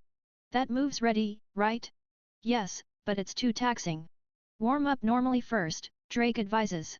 Cockabile's not worth it anyway, he adds. Cockabile gapes. You hid this power, Red Dragon Emperor. Not hidden. My gear was just off, I retort. My aura surges, cracking the ground, shaking the air. Let's show him who he messed with, partner, Drake growls. Right. Let's unleash the Red Dragon Emperor. Balance Breaker. I roar. Welsh Dragon Balance Breaker. Drake echoes. My gauntlet's gem flashes red, aura enveloping me. I don Crimson Dragon Armor. Balance Breaker, boosted gear scale male. Payback time, Cockabile. I step forward. Cockabile retreats, stunned. Demon King level power? Impossible, he stammers. Too late for regrets. I'll end you here. Boost boost boost boost boost boost boost boost boost boost boost boost. The familiar rush of power. Last used against Sirius. Booster's flare, closing the gap instantly. First hit. My uppercut slams Cockabile's jaw, echoing. He staggers, airborne. That hurt, amplified by my martial arts. Another blow sends him flying. He recovers midair, hurling a massive light spear bigger than the one that destroyed the gym. Everyone panics. A direct hit would kill. Normally. You think that'll stop me? I charge, shattering the spear with my fist. That's it. I taunt. You thought you could challenge Surtsks with this? You, who protects nothing, can't win. I yell. Enraged, Cockabile charges with a light sword. I deflect it, landing a body blow. He crumples but persists. You won't end me. Oh, I will. I channel energy, fists blazing. A barrage pummels him, relentless, like a machine gun. Cockabile can't counter, his body breaking, teeth shattered, wings torn. Finish it, partner, Drake urges. This ends now. My final blow's shockwave cracks the barrier. Cockabile collapses, bones crushed, unconscious. He's done. I turn back to Rias and the others. Kiba sighed. I knew Issei was stronger than us, defeating Phoenix. But we only saw a fraction of his power. His balance breaker, a crimson dragon armor, surpasses imagination. Cockabile, who overwhelmed us, stood no chance against Issei's full power. He crushed him. The magic circle in the courtyard vanished with Cockabile's defeat, saving our town. It's over. This is the current Red Dragon Emperor? Intriguing, a voice booms. The barrier shatters. A figure in white armor hovers above. Kiba sighed out. This is the current Red Dragon Emperor? Intriguing. A young man in white armor appears as the barrier breaks, radiating immense pressure beyond crocodiles. Who are you? Rias demands, wary after the battle. I am Albion, White Dragon Emperor, one of the two heavenly dragons, he declares. Everyone freezes. The White Dragon Emperor, Drake's rival. At this moment? I'd love to fight you, but I'm busy. Azazel sent me to collect Cockabile and that stray priest, he says. For what? I ask. To be judged by the fallen angels, he replies. Cleaning up your mess, I say. Exactly. Take them, I say. No need for a fight. They're a nuisance. You're reasonable, he notes, grabbing Cockabile and freed. This Red Dragon Emperor's interesting. Ignore me, White One. Drake speaks. You're awake, Red One, Albion replies. Your host is impressive. As is yours. But no hostility this time. We have other interests now. Let's enjoy them, Albion says. Until next time, Drake. See you, Albion. Till we meet again, rival, Albion says to me, flying off. Rival, huh? Great. He's as strong as you, Drake warns. Figures. A tough guy, not a hot girl. My dreams are crushed. Let's go back, I say, releasing my armor. Thanks, Hyoudou. You saved the school, Sana says. Not just me. Everyone did their part, I reply. Sana smiles, cute despite her stern image. No wonder Saji's smitten. We've got repairs to do, Sana sighs. The courtyard's cratered, the school damaged, mostly my fault. Sorry. I blurt. It's fine. Surtsks will handle it, Rias says. I'll help clean up. I spot Kiba staring at his holy demonic sword. You did it, I say. Thanks to you and everyone, Kiba replies, his face clear. Asia, awake, approaches. Kiba-san, we'll do club activities together again, right? Despite her shock, she's worried for him. Hyoudou, Rias calls. Kiba turns. You came back and reached balance breaker. I'm proud, she says. Kiba kneels. I betrayed you. I have no words. You returned. That's enough. Don't waste their wishes, Rias says, hugging him. Damn, I'm jealous of that hug. Miu appears. Where were you? Fixing the school, she says. The building's restored already. When? I gasp. When you went balance breaker. I set a spell. The field and gym are still damaged, though, she grins. Too perfect, Miu. You were jealous of Kiba's hug, huh? She teases. How'd you know? Obvious. Look, she points. Rias is spanking Kiba. Punishment for worrying us. 10,000 spanks. 10,000? 10 times ours. Saji, Konako and I clutch our butts. Trauma. Can you count that high? I ask. Akeno's got a counter, Rias says. Akeno holds one, smirking. No problem. Where'd she get that? She's enjoying this. It's Rias's love whip, Kiba says, smiling through pain. Good luck, man. Miu, no more spankings. I mutter. Kiba limps away, clutching his butt. Days later, in the club room, Zenovia greets me in a school uniform. Why? I ask. Black wings sprout. She's my knight now, Rias says. A former demon hater turned demon? Unreal. I learned God is gone. I begged Rias, Zenovia explains. That's reckless. Durandal's a great addition. With Hyoudou, we have twin sword masters, Rias says. She's thrilled. Zenovia's a powerhouse for raiding games. I'm a second year now. Nice to meet you, Issei-kun, Zenovia says, mimicking Irina. Don't do that, I say. Irina's better at it, she sighs. Where's Irina? I ask. Back at headquarters. Her faith's deeper. I didn't tell her about God, Zenovia says. They're enemies now. Zenovia's resolved. I'm a heretic now. Sorry, Asia. If God's gone, there's no salvation, she bows. Asia smiles. I'm happy here with everyone. Guide me around the school. Zenovia asks. Sure. Asia beams. From foes to friends, nice. I want to spar with you, the holy demonic sword guy, and the Red Dragon Emperor, Zenovia says.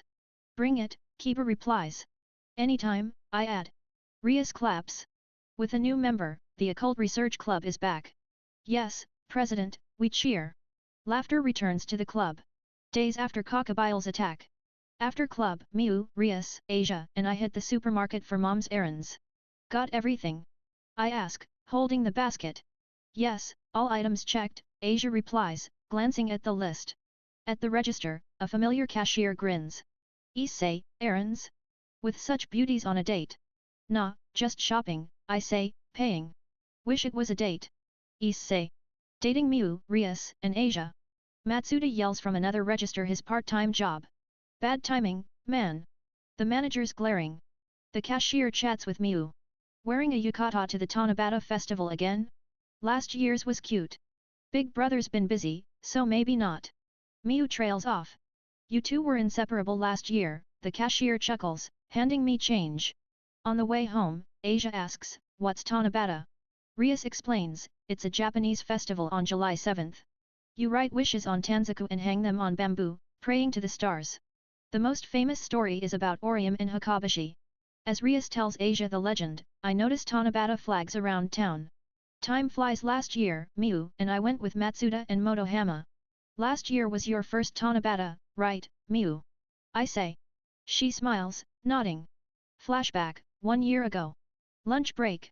Miu and I eat bentos together, as usual. Big brother, what's Tanabata? She asks. Right, she wouldn't know. She arrived last summer, after Tanabata. It's a Japanese tradition. On July 7th, you write wishes on tanzaku and hang them on bamboo. Like praying, I explain. Never worked for me, though no girlfriend. Why July 7th? She asks. It's, I freeze. What's the origin again? Crap, I forgot. Orium and Hakabashi, what's their story? Sweating, I pull out my phone. Gimme a sec, I'll look it up. Miu laughs as I die inside. Tanabata legend. The sky god had a daughter, Orium, a skilled weaver. Pitying her endless work, he found her a diligent cowherd, Hakabashi, to marry. They fell in love, but neglected their duties, playing all day. Clothes ran short, cows grew sick. Furious, the sky god separated them across the Milky Way. They grew sadder, working even less. The sky god promised they could meet on July 7th if they worked hard. Since then, they reunite annually, unless rain keeps them apart. Evening. Miu and I walk home under a sunset sky. Orium and Hakabashi meeting once a year is nice, Miu says. Yeah, but rain can ruin it, I reply. Gods should make it sunny for them, she pouts. Tanabata flags line the streets. Couples and families, some in yukatas, pass by. Where's the festival? Miu asks. Shopping district and station plaza. It's packed every year, I say. Wanna go? I ask. Yes. Miu grabs my hand, beaming. Her cuteness kills me. Then bam! A hand slaps my shoulder. Mom! Miu and I gasp. Mom smirks, holding shopping bags. I knew you'd plan this. Hurry home. She drags us back, sprinting. Forced to shower after the dash, Miu and I bathe together. Her growth is noticeable. Very energizing. I change into casual clothes and wait in the living room. 20 minutes later, Miu enters in a polka dot blue yukata, hair up, looking adorable. How's it look? She asks, twirling shyly. Perfect. I say. Mom grins. My choice is flawless, right? Mom, I'm proud to be your son. Amazing. I reply. We snap photos like crazy, filling my camera. Memory cards full? I've got spares. Siskin. Drake mutters. Proud Siskin. I retort. You don't get Miu's cuteness, Drake. Exactly. He needs a lecture. Mom adds. Why me? Drake protests. Battery's low. Mom shouts. Got it. I swap it. I'm being ignored. Drake wails. The festival's gonna end. Miu laughs nervously as we keep snapping. At the station plaza, bamboo stalks are adorned with tanzaku. Stalls sell yakisoba and candied apples. Crowded as always. Like a summer festival, Miu says. Yeah, but Summerfest has more stalls, I reply. Last year, Miu didn't wear a yukata. This year's a treat. I spot Matsuda and Motohama waving. You guys here too? I say. Every year, Matsuda replies. 4 wishes, Motohama adds, showing his tanzaku, a cute girlfriend. Matsuda's is similar, written obsessively. Kinda like me back then. They notice Miu's yukata. So cute, they gush. Miu smiles. Thanks. They collapse, smitten, then turn on me. Why do you get such a cute sister? Unfair. Life's unfair, I say, dodging their fists. I grab Tanzaku yellow for me, pink for Miu. At the writing table, I pause. Normally, I'd wish for a girlfriend. But now, glancing at Miu, I know my wish. I write, make Miu happy. Not a wish, my resolve. I'll make it happen. Done. I ask Miu. Yup, she smiles. What did you write? I show her mine. Her eyes widen. It's my goal, not a wish. Writing it feels right, I say. Are you happy here, Miu? Of course. With dad, mom, school friends, and you, Issei. I'm happy, she says. Then I'll make you happier. My Tanabata vow, I say. Your wish. She blushes, showing her Tanzaku, be with Issei forever. She touches my chest. I want us together always. Okay. I ruffle her hair. Forever, Miu. The clear night sky sparkles with a river of stars. Are Orium and Hakabashi embracing like us? Recalling Miu's cuteness, she hugs my arm. Her softness through her summer uniform perfection. Issei and Miu had such a moment. Asia gasps. Miu's a strong rival. Rias adds. You read my memories? How? With passion, memories are readable. Rias declares. Stop reading my mind. I protest. I'll write a Tanzaku to be with Issei. Asia says, hugging me. Rias joins, her chest pressing against my back. Amazing. But we're in the street. Too bold. Let's all go to Tanabata this year, Miu suggests. The Occult Research Club plans a group outing. Our home's gotten lively. I'm at the dandy guy's place, summoned for devil business. Hey, good to see you, Devil-kun, he greets warmly. Thanks for the usual call, I reply, stepping out of the magic circle. Been a while, huh? Sorry about that, he says with a grin. Excalibur, Cockabile, things got hectic, so it's been ages since I visited. No worries. Sounds like you've been busy too, he says. Appreciate that. So, what's today's job? I ask. He pulls a game from the shelf, a brand new fighting game, just released 2 days ago. I was planning to grab it myself. Whoa. That's the one. I exclaim. Yep. Called you to spar with me, he says. Let's do it. I nod eagerly. Oof. Lost again. I groan. Ha. I grinded this game non-stop. Cleared the story already, he boasts. Seriously. I gape. This guy's got too much time. I glance at his shelf, new consoles, old retro games. Wasn't here last time. Quite the collection. Even collectors don't go this hard, I say. Once I start, I can't stop.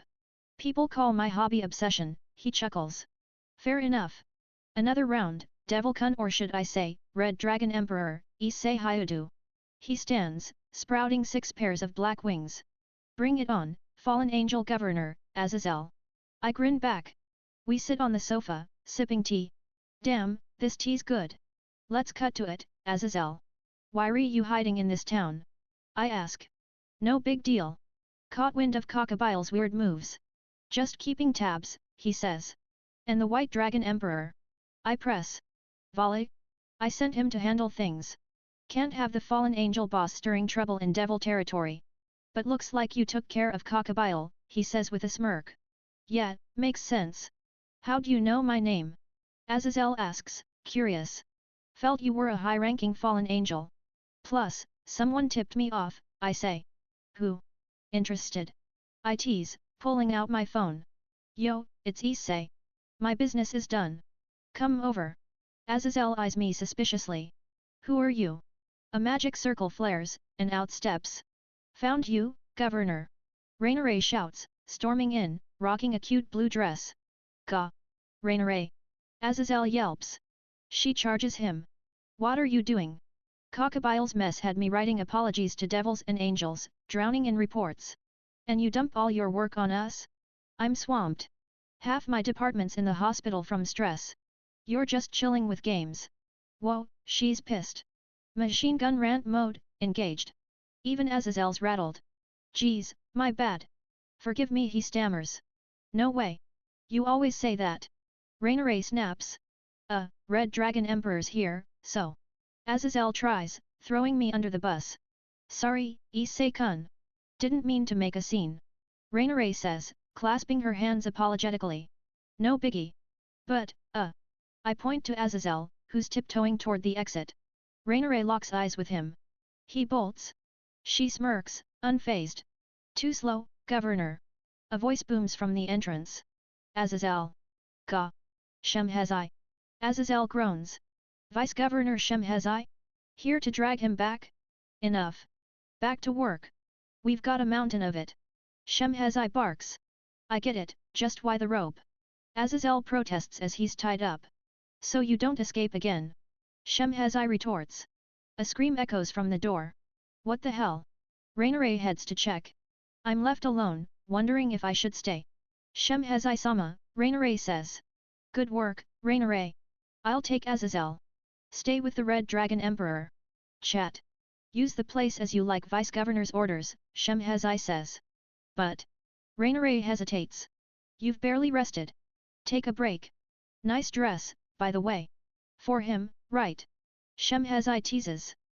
How'd you know? Rainare stammers. Young love, hi?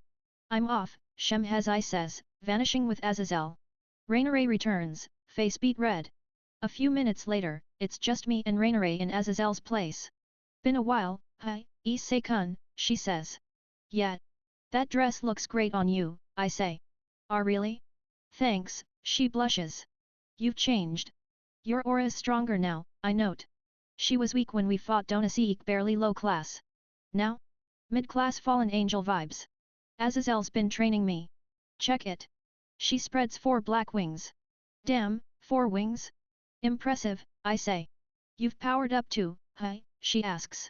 Daily sparring with Tiamat, I shrug. Tiamat? The Dragon King. Her smile freezes. You're not, dying every day, are you? Nah, just exhausting. You're insane, she sighs, shaking her head. Am I freaking her out?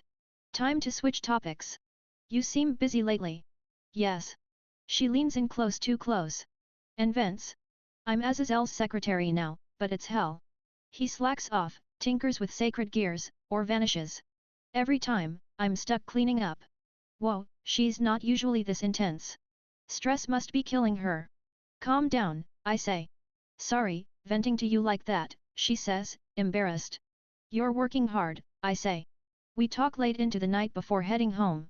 I offer her to stay, but she leaves for work. Next day, at the club room, I report to Rias. Fallen angels have it rough, Rias muses, sympathetic after hearing about Rainare and Shemhazai. Yeah, Azazel's a handful, but not a bad guy, I say. Rias frowns. Still, he's obsessed with sacred gears. What if he's after yours? Nah, he's just a slacker, I assure her. Kiba chimes in, eyes sparkling. Don't worry, Rias. I'll protect Issei.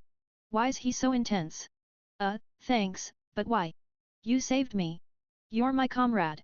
A Gremory knight doesn't abandon allies, Kiba says earnestly. I'm no match for you now, but with my balance breaker, I'll be useful someday. Hanging with you's changed me. My chest feels warm. Stop. You're creeping me out. I groan. Rumors about us are bad enough. Kiba looks hurt. Don't make it worse. I pivot to Rias. Rainare mentioned a 3 factions meeting. Yes. We Gremoris are attending since we were tied to the Cockabile incident, she confirms. Didn't know that, I say. Makes sense, we were in the thick of it. Azazel's timing is awful with the meeting coming, Rias sighs. He's always been like that, a new voice says. We turn. A red-haired man smiles. Surtsks, Rias's brother, the Demon King, with his queen, Graphia, behind him. Everyone kneels, except Asia and Zenovia, who look confused. Brother. Rias gasps. Hey, dear sister and her retainers. Relax, I'm here privately, Surtsks says. Privately? Rias asks. Zenovia steps forward. You're the Demon King? I'm Zenovia. Greetings, Zenovia. A Durandal wielder in my sister's retinue? Surprising, Surtsks says warmly. I never expected to become a devil either. Sometimes I wonder why, Zenovia mutters, lost in thought. Surtsks chuckles. Rias's retainers are lively. Zenovia, lend your strength to Gremory. For Lucifer, I'll do my best, Zenovia vows. Rias cuts in.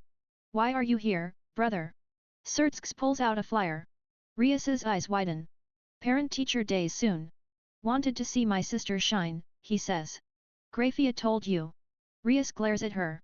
Naturally, as Surtsk Sama's queen and school board member, I report such things, Grafia replies coolly. I cleared my Demon King schedule for this. Surtsk winks, thumbs up. Total siskin, I think.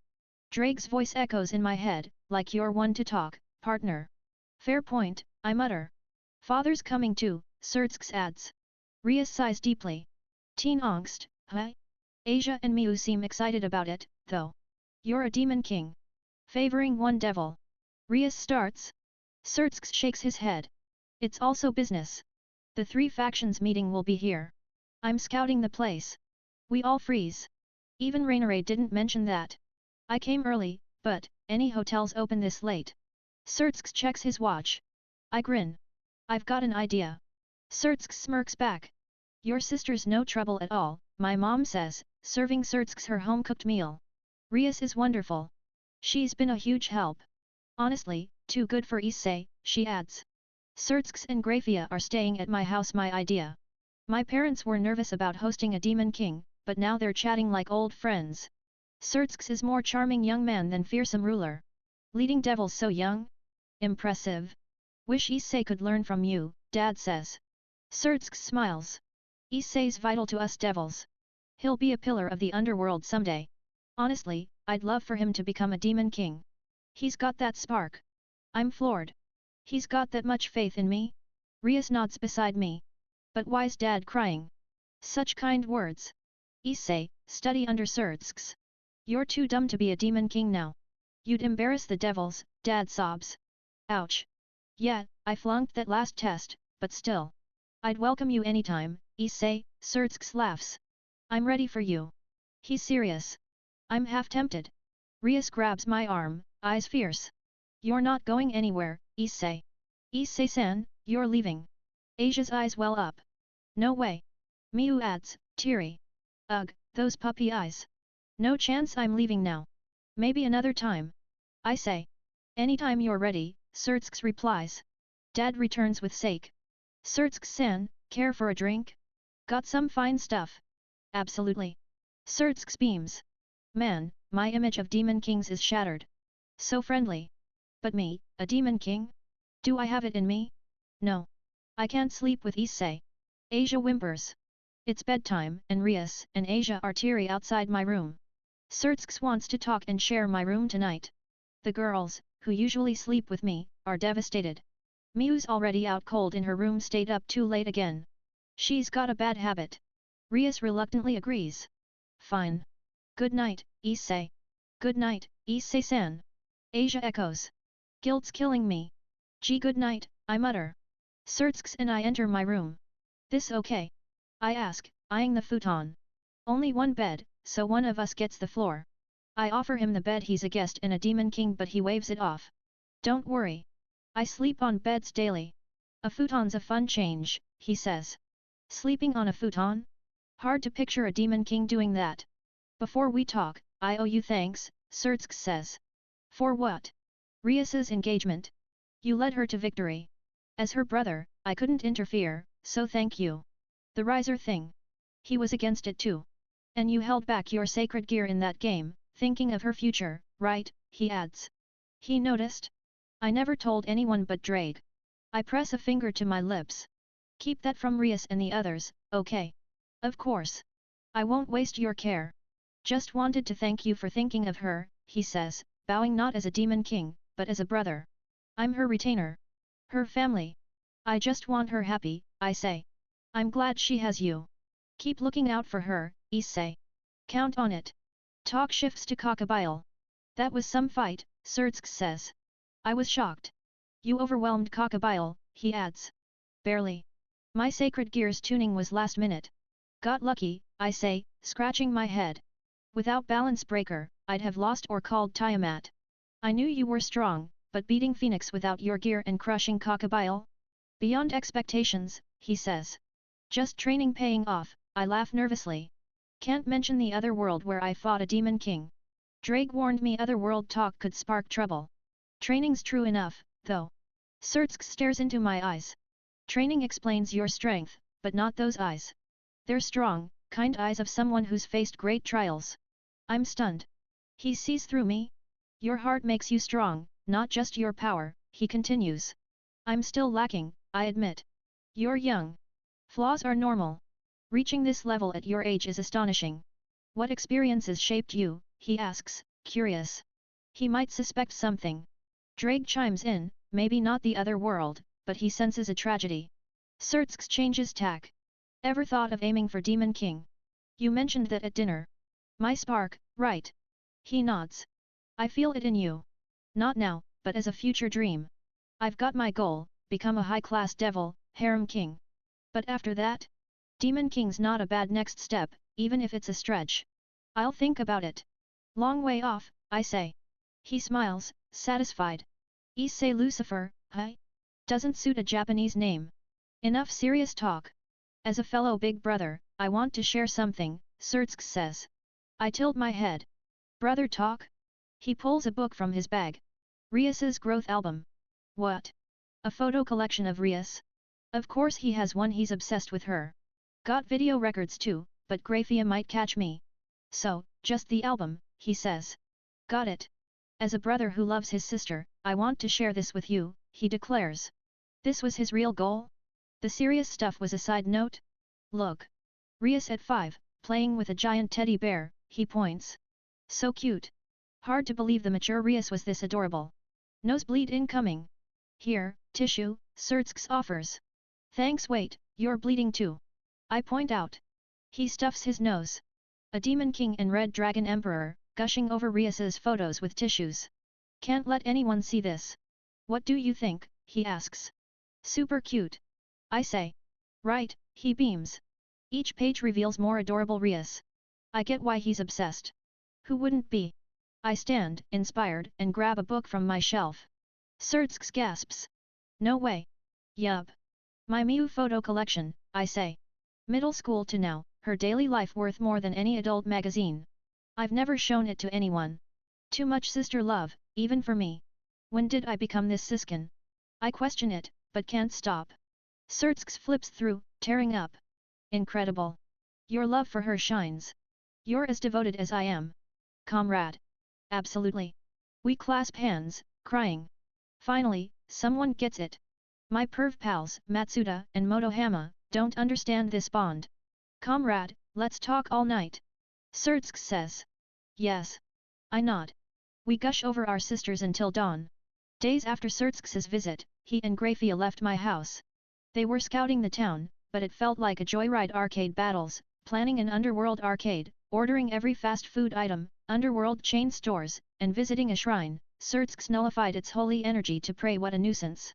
Still, bonding with him was great. Got his private contact for sister talk and a promise to see Rias's childhood videos. Can't wait. Thinking of young Rias's cute photos, I head to school. I'm off. It's Sunday, but we've got work at the academy. The occult research club gathers by the poolside. Moss and algae choke the water. We're cleaning this. I groan. It's been unused since last summer, Rias says. Why us? Zenovia asks. Student council handled Cockabille's aftermath. This is our thank you, Rias explains. Fair enough. Miu fixed the school building, but the council tackled the gym and grounds. Once we're done, we get the pool to ourselves, Rias adds. Swimsuits. Rias and Akeno sent me bikini pics before saved on my phone. Now I'll see them live. Let's do this. I yell. Perverted face, senpai, Konako deadpants. Ouch. Spot on. Let's make it sparkle, occult research club. Rias rallies. Yeah. Swimsuits. Swimsuits. I'm hyped, changing in the locker room, imagining the girls. Kiba, changing beside me, says, first time seeing you shirtless, Issei. Nice build. What's that mean? I ask, wary. Your muscles are tight. Impressive, he says. Thanks. His eyes are creepy. After his weird clubroom comments, I'm on edge. I'm done. Heading out. Be there soon, Kiba replies. I bolt. An hour later, the pool's spotless. Great job, everyone, Rias says. Now, fun time. Akeno. Akeno raises her hand, summoning a magic circle. Water pours out, filling the pool instantly. Badass. Swim to your heart's content. Issei, my swimsuit. Rias asks. Nosebleed. Her tiny white bikini barely holds her chest. Perfect. I blurt. Rias is eager to show off, Akeno teases. What about mine, Issei? Her red and blue bikini is just as skimpy. Amazing. Issei-san, I'm ready. Asia calls. She and Konako wear school swimsuits, names embroidered on them. Adorable. You're both so cute. Konako's like a mascot. I say. Bittersweet not being ogled, Konako mutters. What's that about? Miu taps my shoulder, shy. How's mine? Her pink bikini's more modest but super cute. Thumbs up, Miu. She beams. Everyone's a stunner. Wait, someone's missing. Where's Zenovia? Struggling with her swimsuit, Asia says. Struggling? Rias puts a hand on Konako's shoulder, smiling. Issei, I have a favor. 1, 2, 1, 2. I'm holding Konako's hands, helping her practice kicking. Rias asked me to teach her to swim. Surprising Konako's athletic, so I assumed she could. She puffs, kicking steadily. So cute. Go, Konako. Asia cheers. She can't swim either, so I'm coaching her next. I wanted to watch Rias and Akeno swim. Their bouncing chests would have been epic, but helping Konako and Asia's pretty great too. Sorry for dragging you into this, senpai, Konako says. No way, I'm happy to help. Perk of the job, I grin. Motohama would kill to see this. We reach the pool's edge. Made it, Konako. Thanks, senpai. You're kind, she says softly. Sudden compliment. You train with me, teach me to swim. I've never done anything for you, she says, looking down. She's been worrying about that? I pat her head. You don't owe me. We help each other. That's what teammates do. You're kind, but a perv, she adds with a smirk. Hey, I said something cool. I protest. She giggles. Her smile's too cute. Splash. Rias, Akeno, Miu, and Kiba are racing. Chance. I dive underwater, activate my gauntlet, and boost my eyesight. Transfer. Now I can see Rias and Akeno's bouncing chests clearly. This is what my sacred gear's for. No binoculars needed. Drake's crying in my head, but whatever mental snapshot. Ugh, Kiba's in the way. Get lost, dude. Whack. Pain shoots through my head. I surface to see Konako, fist glowing with magic. Weren't you teaching Asia next? Asia's pouting, cheeks puffed. Jealous? Sorry, Asia's next, I say. Please, she nods. Asia and Konako nap on a poolside sheet, exhausted. I drape towels over them. Their sleeping faces are adorable. Kiba and Miu are still swimming. How much stamina do they have? Issei, Rias calls, beckoning. She holds a bottle sunscreen? No way. The ultimate guy fantasy. Hyoudou Issei, reporting. I dash over. Can you apply this, she asks. Jackpot. My heart does a victory pose. Of course. She unties her bikini top. Her chest bounces free. Bibaku. In front of a guy. I don't mind if it's you, she smiles. She's okay with me. I'm in heaven. I rub oil on my hands and glide them over her smooth back. Tears of joy. This feels amazing. Crying, Issei? Don't like it, she teases. No way. These are happy tears. I could do this forever. Good. Can you do my front next, she asks. Her chest. Really? Yes. You love women's chests, right? Absolutely. She's so bold today. Issei-kun, can you do mine too? Rias can't hog you, Akeno purrs, pressing her bare chest against my back. Akeno-san. Her bikini's off too. Isn't this fine, she whispers, arms around me. Both school idols want me to oil them. Best day ever. Hold on, Akeno. I'm not done. Rias snaps, sitting up. Her chest is fully exposed. It's fine to share. I want to reward Issei for all his help, Akeno says. Why not give him to me, Rias? No way. Issei's mine. I'd share with Miu or Asia, but not you. He'd turn into a beast. Rias retorts. Beast? Harsh words, Akeno laughs. Issei-kun, don't you want to play with mine? Rias hasn't let you, has she? True, Rias and I only sleep together no further. Still, I'm content. Why so forward today, Akeno-san? Want to try new things, she purrs, nibbling my ear. Too much. My libido's overwhelmed. A dark magic bolt zips past. The poolside's scorched. Getting carried away, Akeno. Rias says, magic crackling. Akeno stands, lightning sparking. If you're serious, I won't hold back. They glare, then boom. Magic collides. Stop fighting. I yell. Issei's mine, you lewd thunder priestess, Rias snarls. Just want to pamper him, virgin crimson princess, Akeno retorts. You're a virgin too. I'll have Issei fix that now. No, I will. You sleep with him but haven't touched him. You hated men. Issei's special. They're throwing around censored terms. This is a full-blown fight.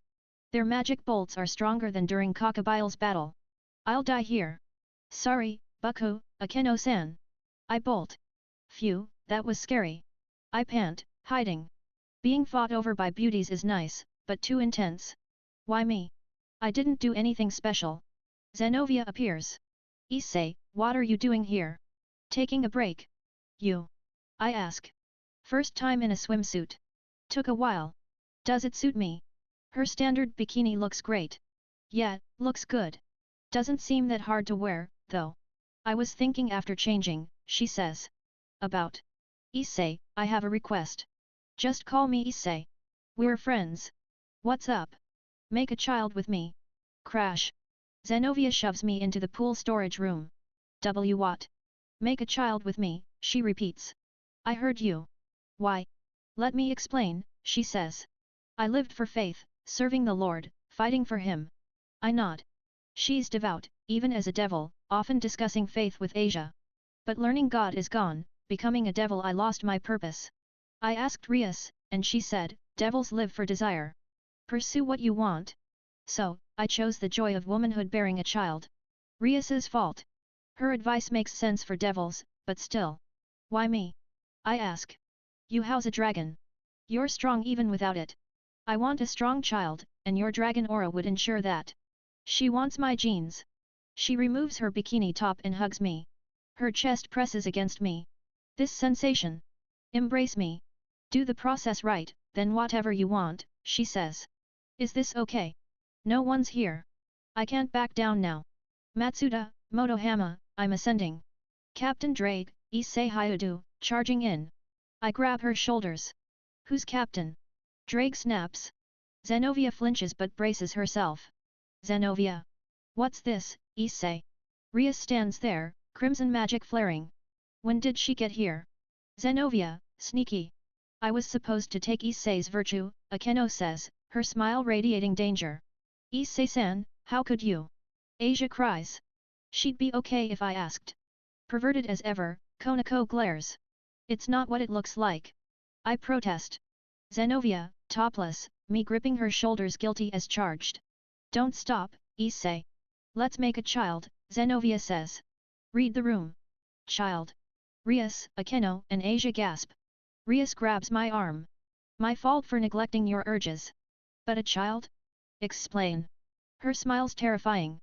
Akeno grabs my other arm. Tell us everything, Issei-kun. Konako lifts my legs. You're coming with us. Where? What's happening? To beat Rias and Akeno, I need to win.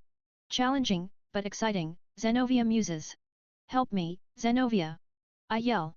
I'm dragged to the club room for a long lecture from Rias. Apparently, Kiba beat Miu in their race. The day after the pool, I leave early. Bucko, I'm on class duty, so I'm heading out. Got it. See you at school, Rias replies. I'm on duty, so I need to check in with Mr. Sakata and clean the blackboard. That teacher's a chronic oversleeper, though hope he's okay. Another reason for leaving early, meeting someone. Or rather, dealing with someone who came to meet me. I grab 2 canned coffees from a vending machine and head to school. Students are already milling around. At the gate, a silver-haired guy my age waits. Yo, he says. Hey. I toss him a coffee. He catches it, smirking. Knew I was coming. Felt your presence this morning, I say. Nice. I'm Vale, the White Dragon Emperor, he introduces himself. Issei Hyoudou, Red Dragon Emperor. Nice to meet you, I reply, exchanging grins. So, what's up? I'm on duty, so I can't chill long, I say. Vala looks disappointed. Just a quick hello. Won't keep you. Hello, hi? I lean against the bridge railing, popping my coffee's tab. Azazel was griping about you. Azazel? Why? Vala asks. You snitched to Raineray. Shem has I dragged him back and tied him to a chair to work, I say. His fault for slacking. Not my problem. Tied to a chair? What is he, a kid? Shem has eyes got it rough, I mutter. Business as usual, Vala shrugs. We share a bitter laugh, sipping coffee. Vala eyes me. Issei, where do you rank among the world's strongest? Dunno. Never thought about it. I just take down threats to my friends, I say. You're among the top, he says. Really? I know I'm strong, training and experience prove it, but not cocky. So what? I ask. I was thrilled meeting you. The Red Dragon Emperor's stronger than I imagined, he says, eyes gleaming. I face him. You want to fight me? Yeah, right now if I could, he says, battle hungry. A gust of wind. Two swords flash at Vala's neck. Cut the jokes, Kiba says, holy demonic sword raised. No fighting the Red Dragon Emperor here, Zenovia adds, Durandal poised. Vala's unfazed. This is nothing to him. I sigh, turning to chop Kiba and Zenovia lightly. Ow, they yelp. Why, Issei? Zenovia protests. No weapons in public. What if normalcy? You're already eye-catching, I scold. Two gorgeous sword wielders? Total gun law violation. They sheath reluctantly.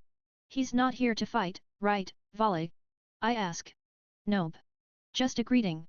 I'm busy too, he says, glancing behind me. Rias leads the club, glaring. Issei's valuable. We'll protect him, she says. Don't need to tell me, Rias snaps. Vala smirks, approaching her. Those tied to the two heavenly dragons don't live easy lives. Wonder about you all. I decide my life. I'm happy with Issei, Rias retorts. Vala nods and leaves. We exhale, tension fading. Issei, Rias starts. Chime. Crap, I'm late. Talk later. I dash to class. It's parent-teacher day. The classroom's packed with parents, including mine here for Miu and Asia. No big deal, except a stunning blue-haired woman draws every eye, male students, parents, even the teacher. Yo, Issei. I'm here, she calls. Why's Tiam mad here? I hiss. Found this in your room, she says, waving the parent-teacher flyer. She visits often, but this. The class glares at me. Great. Ahem. Let's start. Mr. Sakata coughs, distributing, clay? English class, but make something you like with clay. It's conversational, he says. What? Lazy, but fine. What to make? Got it. With my mental snapshots and model-making skills, I can do this. I get to work. Minutes later, gasps erupt. On my desk, tiny swimsuit figures of the club girls, minus Kiba. Nailed it. Too good to toss. Hyoudou. You've got talent, the teacher exclaims. Matsuda shoves his worm-like creation at me. Trade, Issei. No way. Get lost. Motohama waves cash. 5,000 yen. 7,000, a classmate shouts. 8,000. Bids climb. An auction for my clay figures. 10,000, the teacher joins. You're the teacher. Stop it. English class turns into a bidding war. Lunch break. Nice work, Rias says, admiring the figures. New talent, Issei-kun, Akeno adds. You made these, big brother. Miu smiles. I gifted the figures to the club. They loved them, but Kiba sulked no figure for him. Who makes a dude figure? So detailed. Looks just like Rias, Akeno says. Yours too, Rias replies. Years of ogling paid off. Motohama measures sizes by sight, I'm surpassing that. My perv evolution never stops. Let's display them in the club room, Miu suggests. Embarrassing, but cool. Did Surtsks come? I ask. Rias sighs. Yes, with father. A voice calls. Issei-kun. Surtsks appears, a red-haired man behind him, Rias's dad, looking young and suave. First time, Issei Hyoudou. Thanks for caring for my daughter, he says. Nice to meet you. This is my sister, Miu, I reply. Hi, I'm Miu. Rias helps us a lot, Miu says. Surtsks mentioned you, Miu. Thanks for supporting Rias, he says, exuding class. No wonder he's their dad. Rias, seen Seraphal, he asks. Seraphal-sama? No. Rias replies. Seraphal Leviathan? The only female demon king? Why's she here? A girl runs up. Hyoudou-kun. It's Sana, the student council president. President? What's wrong? Hide me, she pleads. Hide her? Wait, Sana-chan. A woman in a magical girl outfit chases her. Who's that? Sana hides behind me. Rias sighs. Who is she? Sana-chan, why run? I just want sisterly love, the woman whines. That's why. Have some decorum. And no Chan. Sana snaps. Stop using me as a wall. Sirafal, your sisterly love is intense, Sertsk chuckles. Wait, magical girl is Sirafal Leviathan, Sana's sister. I glance at Rias, who nods bitterly. Seriously? A demon king? President? I whisper. Don't ask. Just defeat her, Sana says. You want me dead? I yelp. You can do it, she insists. Unreasonable. Cool, Sana's gone. Hey, Sertsk-chan. This the Drake kid? Sirafal asks. Yup, Issei Hyoudou, Red Dragon Emperor. My comrade, Sertsk says. She studies me. Nice to meet you, I'm Issei. This is Miu, I say. Hi. Miu adds. Hey, I'm Sirafal Leviathan. Call me Levitan, thanks for saving Sana-chan from Cockabile, she bows. Nice, minus the clinginess. You're here for Parent-Teacher Day? I ask. Yup. Sana-chan hid it from me. I was so sad, I nearly stormed heaven, she pouts. Heaven's catching strays. Now I get why Rias and Sana only called Sertsks during Cockabile's attack. Serafal's chaos would have complicated things. Her Siskin level trumps me and Sertsks. Please, sister, behave. Sana blushes, bolting. Wait, Sana-chan. Sirafal chases, yelling about Chan. Don't destroy the school. The Citri family's lively, Sertsk says. Right, Ria Tan. No Tan, please, Rias retorts. Grammarists are plenty lively, I mutter. Why re you staring, Miu? I ask. Wondering if you'd call me Miu Tan, she says, disappointed. No way. Oh. Why's she bummed? My parents and Rias's dad join us. We eat dinner at home, watching parent-teacher videos. Rias, embarrassed, locks herself in my room. After Parent-Teacher Day, the Occult Research Club stands before a sealed classroom door in the old school building, marked with keep-out tape and magical sigils. Another bishop is here. I ask. Yes. Their power was too much for me to handle, so my brother sealed them here, Rias explains. I never sensed anyone. Some special spell? What kind of power overwhelms Rias? After Riser and Cockabile, Sertsk said it's time. Thanks to you all, Rias says. No way. You've worked hard too, Bucko. Right, everyone. I say. Everyone nods. Rias has grown stronger since we met. Sertsk must have seen that to allow this. Thanks. I'm opening it, Rias says, dispelling the sigils. I sense a presence. The seal blocked it. Rias opens the door. A piercing scream erupts. Eek! What the? I yelp. Asia, Miu, and Zenovia jump. Rias sighs, entering with Akeno. Greetings. Glad you're well, Rias says inside. What's happening? A panicked voice replies. That's our line. Rias and Akeno's voices are calm, but the others freaking out. Oh my, the seal's broken. You can come out, Akeno soothes. No way. I like it here. Outside's scary, the voice wails. Hardcore shut in. Who is this? Curious, I step inside. The dim room's adorned cutely stuffed animals, but a coffin in the corner. Why a coffin? A blonde, doll-like beauty with red cheeks stands with Rias and Akeno. Wait. Bucko, that's a guy, right? I ask. Impressive catch, Rias says. Asia, Miu, and Zenovia gasp. Yup, thought so. Looks like a gorgeous girl, but the aura's male. I'd have been thrilled for a double blonde with Asia, but... Why's a shut-in cross-dressing? I blurt. Didn't mean to say that out loud. I add, but it's true. It's cuter, the figure whines. Don't say cute. I groan. My dreams of another blonde beauty, crushed. Dreams are fleeting, Konako quips. Clever, but stop. And don't read my mind. I snap. First time my eyes and senses don't match. Rias pats the figure's head. This is Gasper Vilady, my other bishop. Half human, half vampire. Vampire. I spot tiny fangs. Gasper, please come outside, Rias pleads, kneeling. No. Gasper shakes his head. That bad? Even rejecting Rias? Unthinkable. Gasper, is outside that scary? I ask. Why yes. Who are you? He stammers. Issei Hyoudou, Rias's pawn. Nice to meet you. Asia Argento, Bishop. Pleased to meet you, Asia adds. Zenovia, Knight, Zenovia says. Gasper looks at Miu. I'm Issei's sister, Miu. Nice to meet you, she says. Pleased to meet you, Gasper mumbles. So, why's outside so scary? I press. It's terrifying. I want to stay here, he cries. Something's up. Must get him out, even if it's forceful. It's fine. We've got your back, I say, touching his shoulder. Time stops. The room turns monochrome, everyone frozen except me, Miu, and Rias. The clock's still. Gasper's power. Time stoppage. Dangerous if misused. Why aren't we affected? Rias explains, your sacred gears make you immune. Gasper's is forbidden Baylor view, stopping time for anything in his sight. Stronger targets resist. Time resumes. What happened? Asia asks. Something did, Zenovia says. Akeno, Kiba, and Konako sigh they knew. Don't be mad. Don't hit me. Gasper wails, cowering. Chill, I'm not hitting you, I say. I wasn't stopped. No harm done. Gasper's uncontrolled sacred gear triggers with emotions. That's why he was sealed. Issei, I need a favor, Rias says. What? Akeno and I have a meeting for the summit.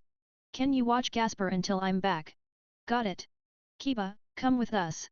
Sertsk wants to discuss your balance breaker, Rias adds. On it. Issei, Gasper's in your hands, Kiba says. They teleport away. Now what? I train physical fighters, but Gasper's a mental case. First, get him outside. He's already hiding in a cardboard box. Let's train him, Issei. No weaklings, Zenovia says, yanking the box's rope with Durandal. Vampire hunter mode? No. Durandal's user. I'll be purged. Gasper shrieks. Quit screaming, vampire. Want a cross, holy water, or garlic? Zenovia taunts. You're a devil too, Zenovia. You'll take damage too, I point out. Is this okay? Miu asks. Let's watch, I say. Worrying, Asia mutters. Evening, outside the old schoolhouse. Zenovia chases Gasper, swinging Durandal. Run, or your sword bait. No. Don't hunt me. Gasper screams. Zenovia's thriving, Asia notes. Her eyes are sparkling, Miu adds. She's venting stress. Gasper's a daywalker vampire, right? Sun's okay. I ask. Special type, can handle daylight, Konako explains. Gasper collapses. I'm done, he pants. Weak as he looks. Gasper, okay. Konako asks. Konako-chan. He whimpers. Garlic's good for fatigue, she says, holding some. Garlic. Gasper bolts. He can still move.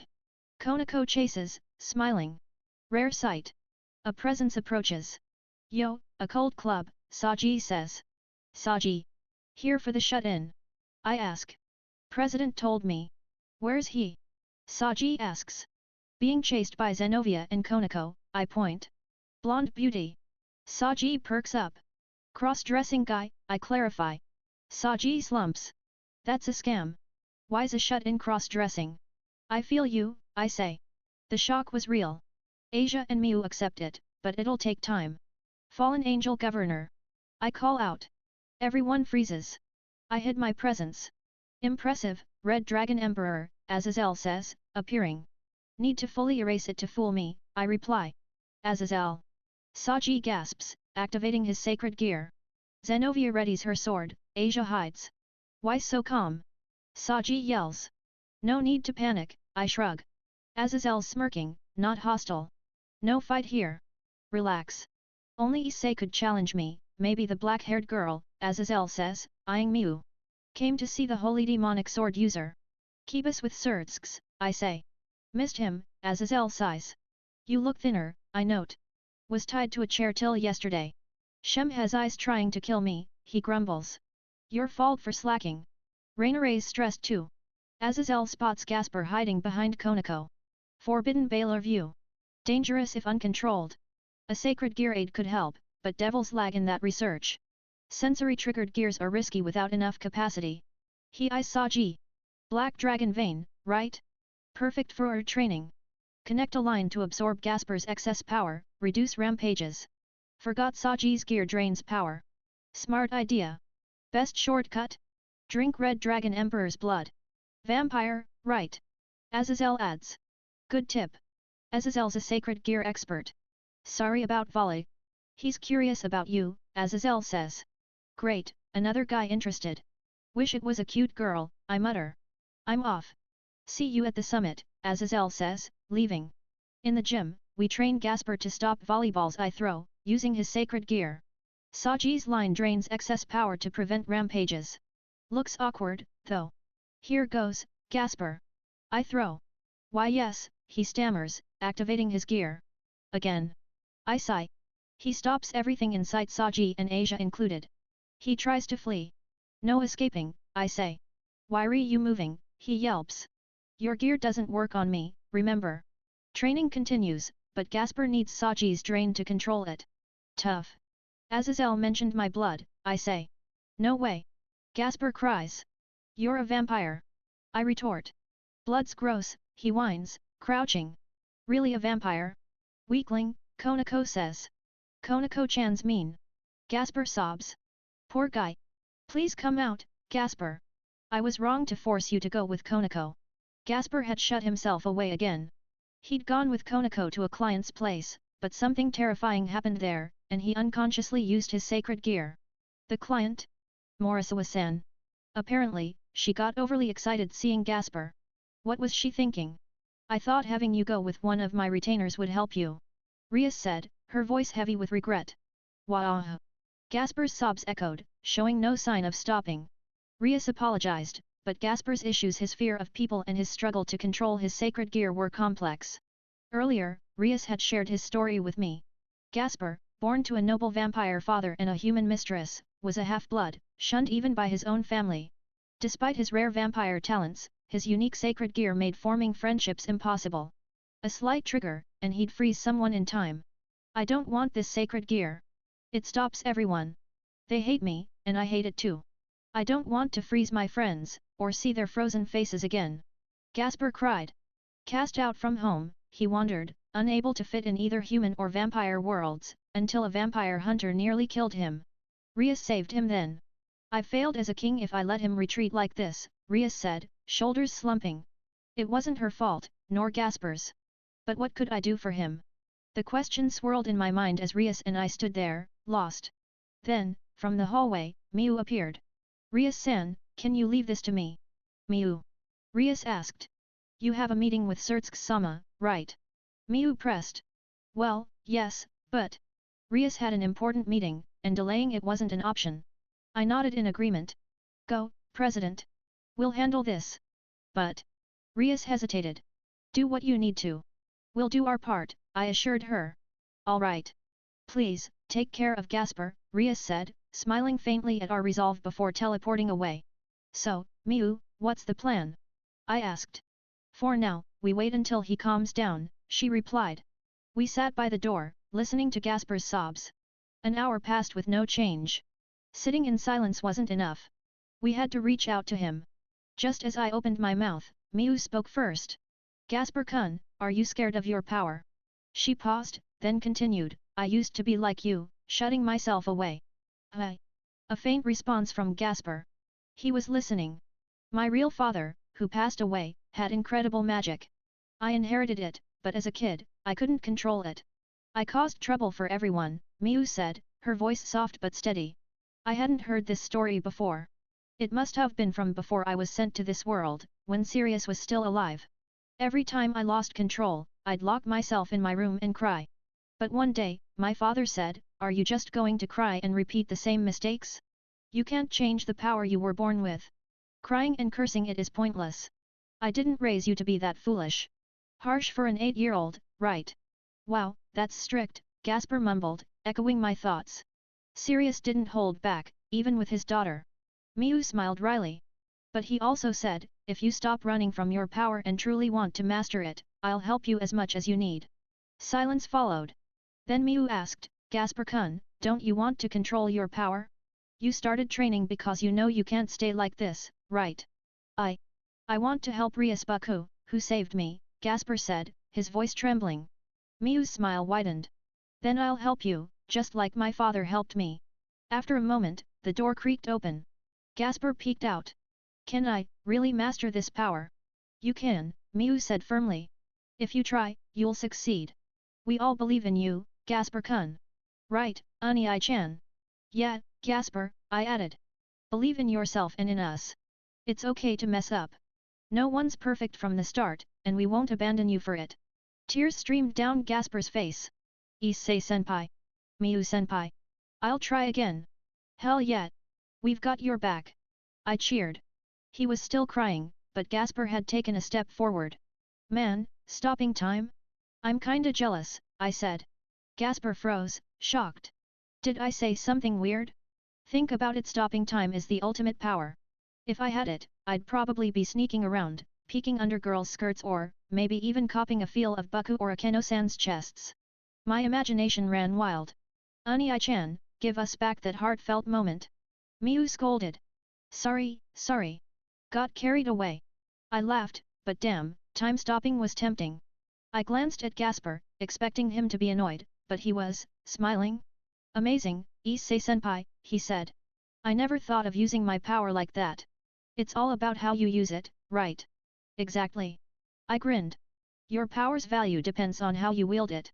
Imagine this, I transfer my Red Dragon Emperor power to you, you stop time, and well, let's just say I'd make the most of it with the ladies. Wow. Gasper's eyes sparkled. Hearing that makes me think my power might actually be incredible. This was progress. Gasper was starting to see his ability in a new light. Unii-chan, your examples are way too pervy, Miu sighed. But it's very you. Just don't actually do it, or I'll be mad. Sorry. Won't happen. I promised, though my pervy side was a core part of me. Forgive me, Miu. By the way, Gasper-kun, why the cardboard box? Miu asked. Good question. Why a box? It calms me down when I talk to people, Gasper admitted sheepishly. If it helped, no harm done. We'd ease him out of it slowly. For now, the cardboard-suited vampire was oddly endearing. Then Miu pulled out a paper bag with 2 eye holes and placed it on Gasper's head. How's this? I like it, Gasper said, his red eyes glinting through the holes as he shuffled like a zombie. Miu explained, he seems to like dark, enclosed spaces, so I thought I'd try this. It made sense, but Gasper looked like a total creep now. Still, he was thrilled. Thank you, Miu-senpai. This might make me a cooler vampire. Debatable, but sure. That night, Ria stayed at the old schoolhouse to talk with Gasper, and Asia slept over at Zenovia's place. So, Miu and I were alone for the first time in a while. Been a while since we slept like this, Miu said. Yeah, since before Asia moved in. Just us siblings tonight, I replied. The bed felt spacious without Rias or Asia. My heart raced a bit, maybe because it'd been so long since it was just Miu and me. Her cheeks looked flushed too. Thanks for today, I said. For what? Gasper. If you hadn't spoken up, he might not have opened up. Miu shook her head. You could have done it too. Maybe, but it would have taken longer. Your story gave him the courage to move forward. I meant it. I'd been at a loss back there. Gasper saw his power as a curse, something that ruined his life. I couldn't relate. I needed my sacred gear to survive and protect what mattered. I never thought it was a burden. Miu's story about her own struggles bridged that gap for him. So, thanks, I said again. Ugh, stop being so earnest. It's embarrassing, Miu muttered, turning away, her ears red. So cute when she's shy. All right, early day tomorrow. Night, I said. Good night, she replied. As I closed my eyes, I reflected on the day. Gasper had opened his heart, and that was a win. If anyone tried to hurt him, I'd protect him. He was my junior, my friend, and part of our team now. The next day, I visited a shrine at the boss's request. Shrines are total enemy territory for demons like me. Hesitation gripped me at the thought of entering. My head throbbed just imagining it. Was it even safe? The boss had once warned me about forbidden places like this. A figure appeared before the torii gate. Welcome, Issei-kun, she said. Akeno-san, you're here too. I replied. There stood Akeno, dressed in a Maiko outfit. She looked stunning, the epitome of a refined Japanese beauty in those robes. Akeno-san, that Maiko outfit suits you perfectly. I blurted. She giggled. Thank you. By the way, don't you need to be with the boss for the meeting prep? I asked. Grafia-sama's handling it. Today's just a final check, so I'm fine stepping away. I'm here to greet someone important. Someone important? Who? More pressingly, Could I pass through the torii without taking damage? It felt risky. This shrine has a special pact in place, so even demons can enter safely, Akeno assured me. If she said so, it must be true. I stepped through the gate. Nothing happened. I was fine. The shrine's main hall loomed ahead, aged but well maintained, with no signs of decay. Do you live here, Akeno-san? I asked. Yes. After the previous priest passed, Rias secured this abandoned shrine for me. Got it, I nodded. As Akeno explained, a presence stirred. I looked up to see a refined young man in a lavish white robe, a halo above his head, and 12 golden wings at his back. His aura screamed power. Are you the Red Dragon Emperor? He asked. Nice to meet you, Hyoudou Issei. I'm Michael, leader of the angels, he introduced himself. This guy was a big deal. Inside the main hall, Akeno, Michael, and I sat together. With God gone, Michael was the one running heaven. I never imagined heaven's top dog would seek me out. First, I owe you thanks for handling Cockabile. Well done, Michael said. It wasn't just me. Everyone there played a part, I replied. He smiled gently. May I ask you something? I ventured. Anything I can answer, he said. Why was Asia exiled? It had always bothered me. Asia, so kind and devout, didn't deserve to be cast out just for healing a demon. I needed to know why.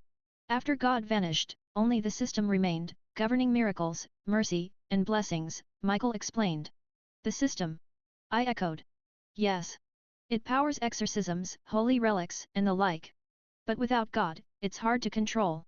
Even with all the seraphs, including me, its effects are weaker. We can only save so many. Anything that might disrupt the system must be kept at a distance from the church. So, Asia's exile. I trailed off. Exactly. Her sacred gear, Twilight Healing, can heal demons. If word spread that a believer could heal demons or fallen angels, it would shake faith, our source of strength.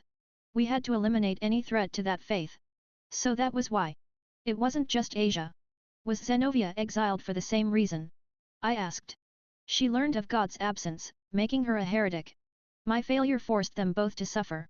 I'm truly sorry, Michael said, closing his eyes in regret. He'd made tough calls as heaven's leader. I understand. Will you tell them this? I asked. Of course. I plan to apologize to Asia Argento and Zenovia directly. Thank you, Michael-san.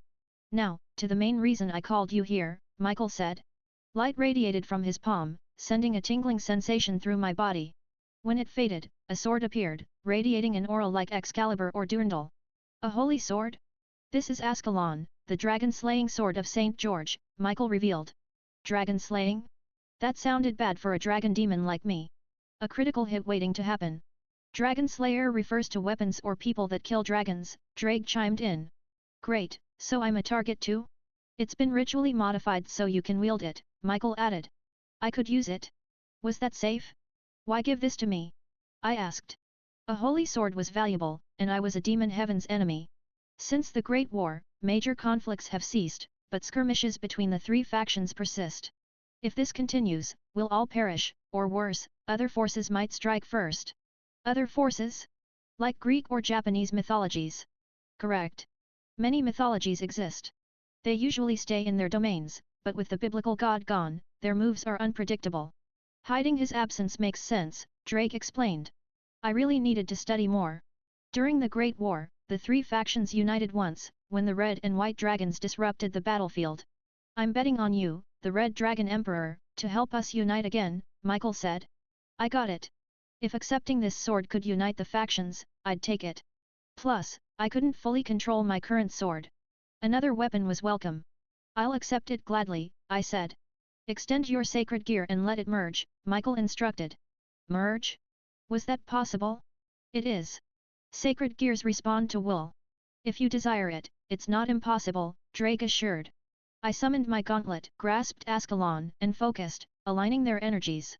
Holy aura flooded in, uncomfortable at first, but it soon settled. A red flash erupted, and Ascalon's blade sprouted from my gauntlet. Success. Michael smiled. Well done. I must go now, but I'll make amends to Asia and Zenovia. Until the summit. Light enveloped him, and with a flash, he was gone. Here's some tea, Akeno said. Thanks, Akeno-san, I replied. After Michael left, I relaxed at Akeno's home within the shrine grounds. Her tea was bitter but paired perfectly with the sweets. I was impressed. You faced Michael-sama without flinching, Akeno remarked. Haha, I laughed nervously. Had I been rude? Did you and Michael-san modify Ascalon here? I asked. Yes, we adjusted its properties at this shrine. The boss and Akeno were juggling so much summit prep, errands. That life wasn't for me. I was better at fighting or training with the team. Then I remembered something Kakabile had said. Can I ask you something? I said. What is it? Akeno replied. During the fight, Kakabile mentioned you were the daughter of a fallen angel leader. Akeno's face darkened. Yes. I'm the child of Barakil, a fallen angel leader, and a human. She continued, her voice heavy. My mother was a shrine maiden. She saved Barakil when he was injured, and I was born from their bond. Her expression was pained. That fight with Kakabile, her anger when he mentioned Barakil hinted at a deep wound. What happened between her and her father? Akeno shed her Miko top, revealing demon wings and black fallen angel wings. I have both. Tainted wings. I hated them, so I joined Rias and became a demon. But all I became was a monster with both demon and fallen angel wings. Fitting for someone with filthy blood. She laughed bitterly. A wretched creature like me, neither demon nor fallen angel, shouldn't exist. I slammed the table and stood. Don't say that. You're not tainted or a monster. To me, you're Akeno-san. Issei-kun, she gasped. I grabbed her shoulders. It doesn't matter whose blood you have or what you are. You're my kind, precious comrade. Please, don't talk like that. Panting, I locked eyes with her. Issei-kun. She whispered. Snapping back, I released her and dropped to my knees. I'm so sorry, Akeno-san. I got carried away. Stupid me. I'd asked the question, and now I'd upset her. No response.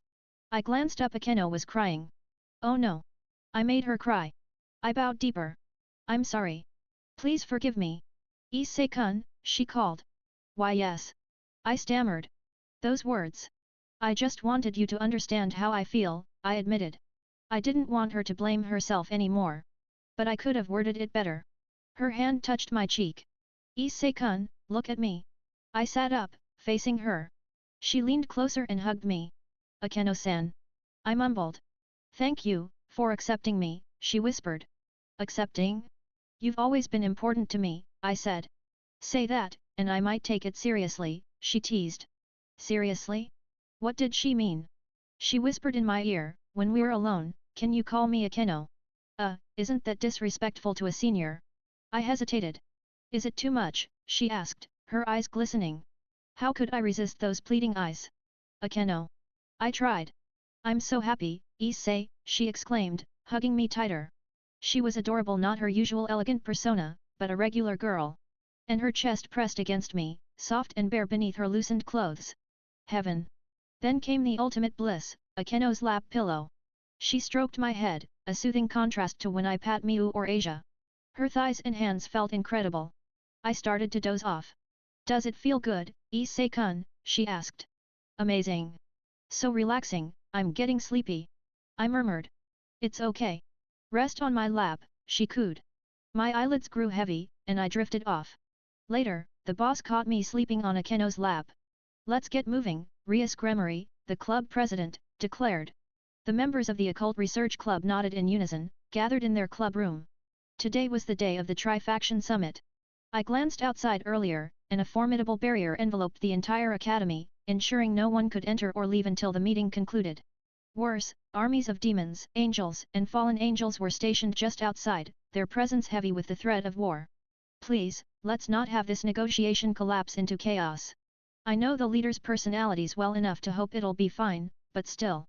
Gasper, this summit is critical, Rias said gently. Since you can't fully control your time-stopping sacred gear, you'll need to sit this one out. I'm sorry. Gaspar's inability to master his sacred gear made him a liability. An accidental activation during the talks could spell disaster, so he was staying behind. Don't worry, Gaspar, Konako chimed in. I'm here with you. And me too, Miu added. Gaspar wasn't alone. Konako and Miu would keep him company, and since he was particularly attached to Miu, she was the perfect choice. Thank you, Konako. Miu-senpai. Gaspar's voice was soft with gratitude. Be good, okay? I'll lend you my gaming console, I said. Yes. Thank you, Issei-senpai. Gasper beamed. Konako dragged out a massive cardboard box stuffed with snacks. Gasper, I got plenty of treats for you. Thanks, Konako, he replied, eyes sparkling. I couldn't help but wonder if those snacks were really for her. And here's a paper bag if you feel lonely, Konako added. Yes. Gasper nodded eagerly. Good kid. I turned to Miu. Take care of him, all right. You got it. You focus on the summit, big brother, she replied. Not much for me to do there, but I'll manage. See you later. Safe travels, Miu said with a smile. Knock, knock. Rias tapped on the meeting room door. Excuse us, she said, stepping inside. The room was a spectacle of opulence, a grand table at its center where the leaders of the three factions sat, their expressions grave. On the demon side, Sertsk's Lucifer, Seraphal Leviathan, and Graphia Lucifuge as their attendant. Seraphal, usually a playful magical girl, was dressed seriously today. For the angels, Michael and an unfamiliar female angel, strikingly beautiful like an angel, naturally. I mentally kicked myself for the obvious thought.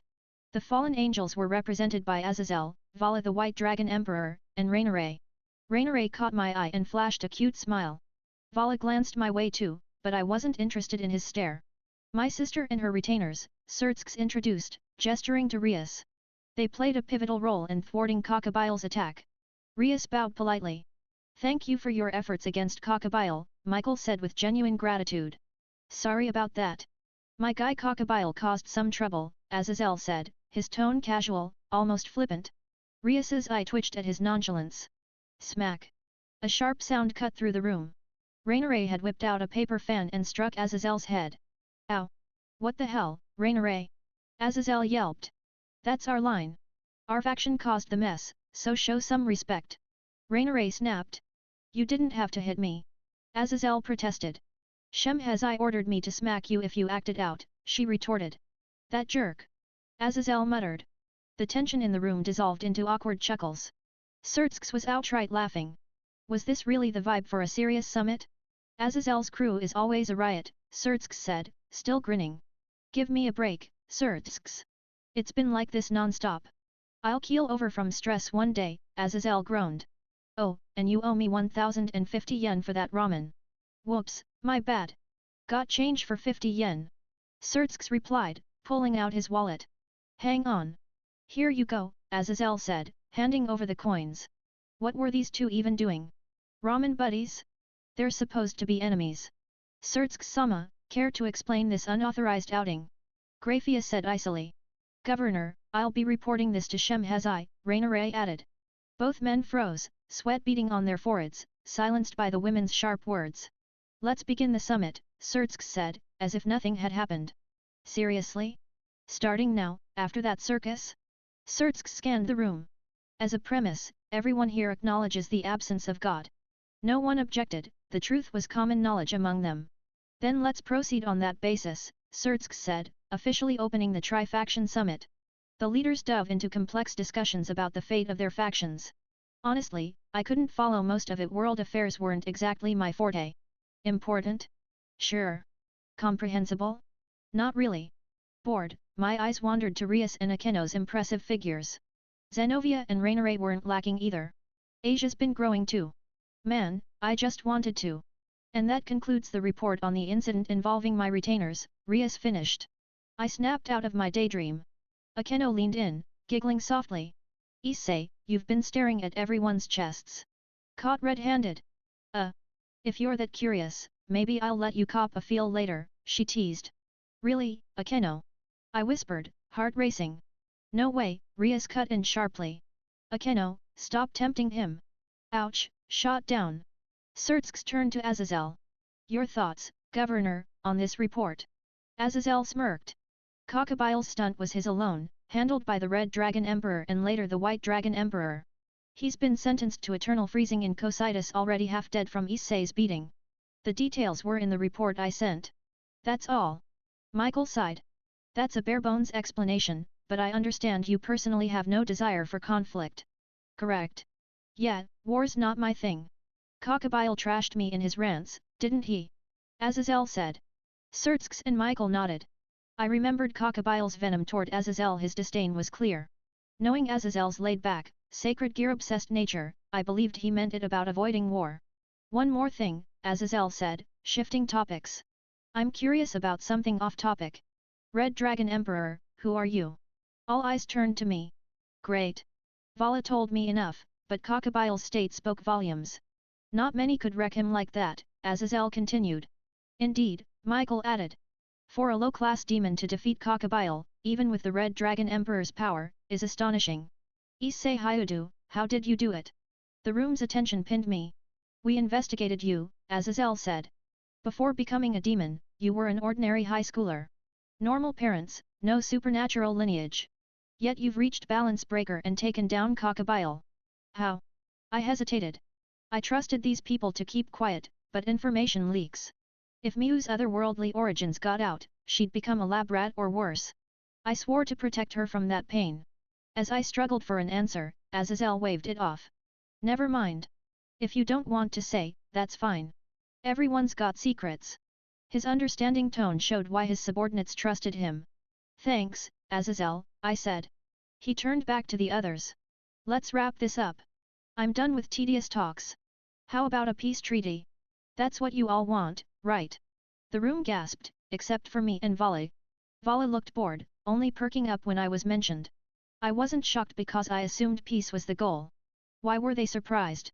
Because fallen angels are the least trusted faction. They're angels who fell to temptation shady by nature, my inner voice explained. Fair point. I only knew good ones like Raineray, but guys like Donazik and Cockabille skewed the perception. Sertsks nodded.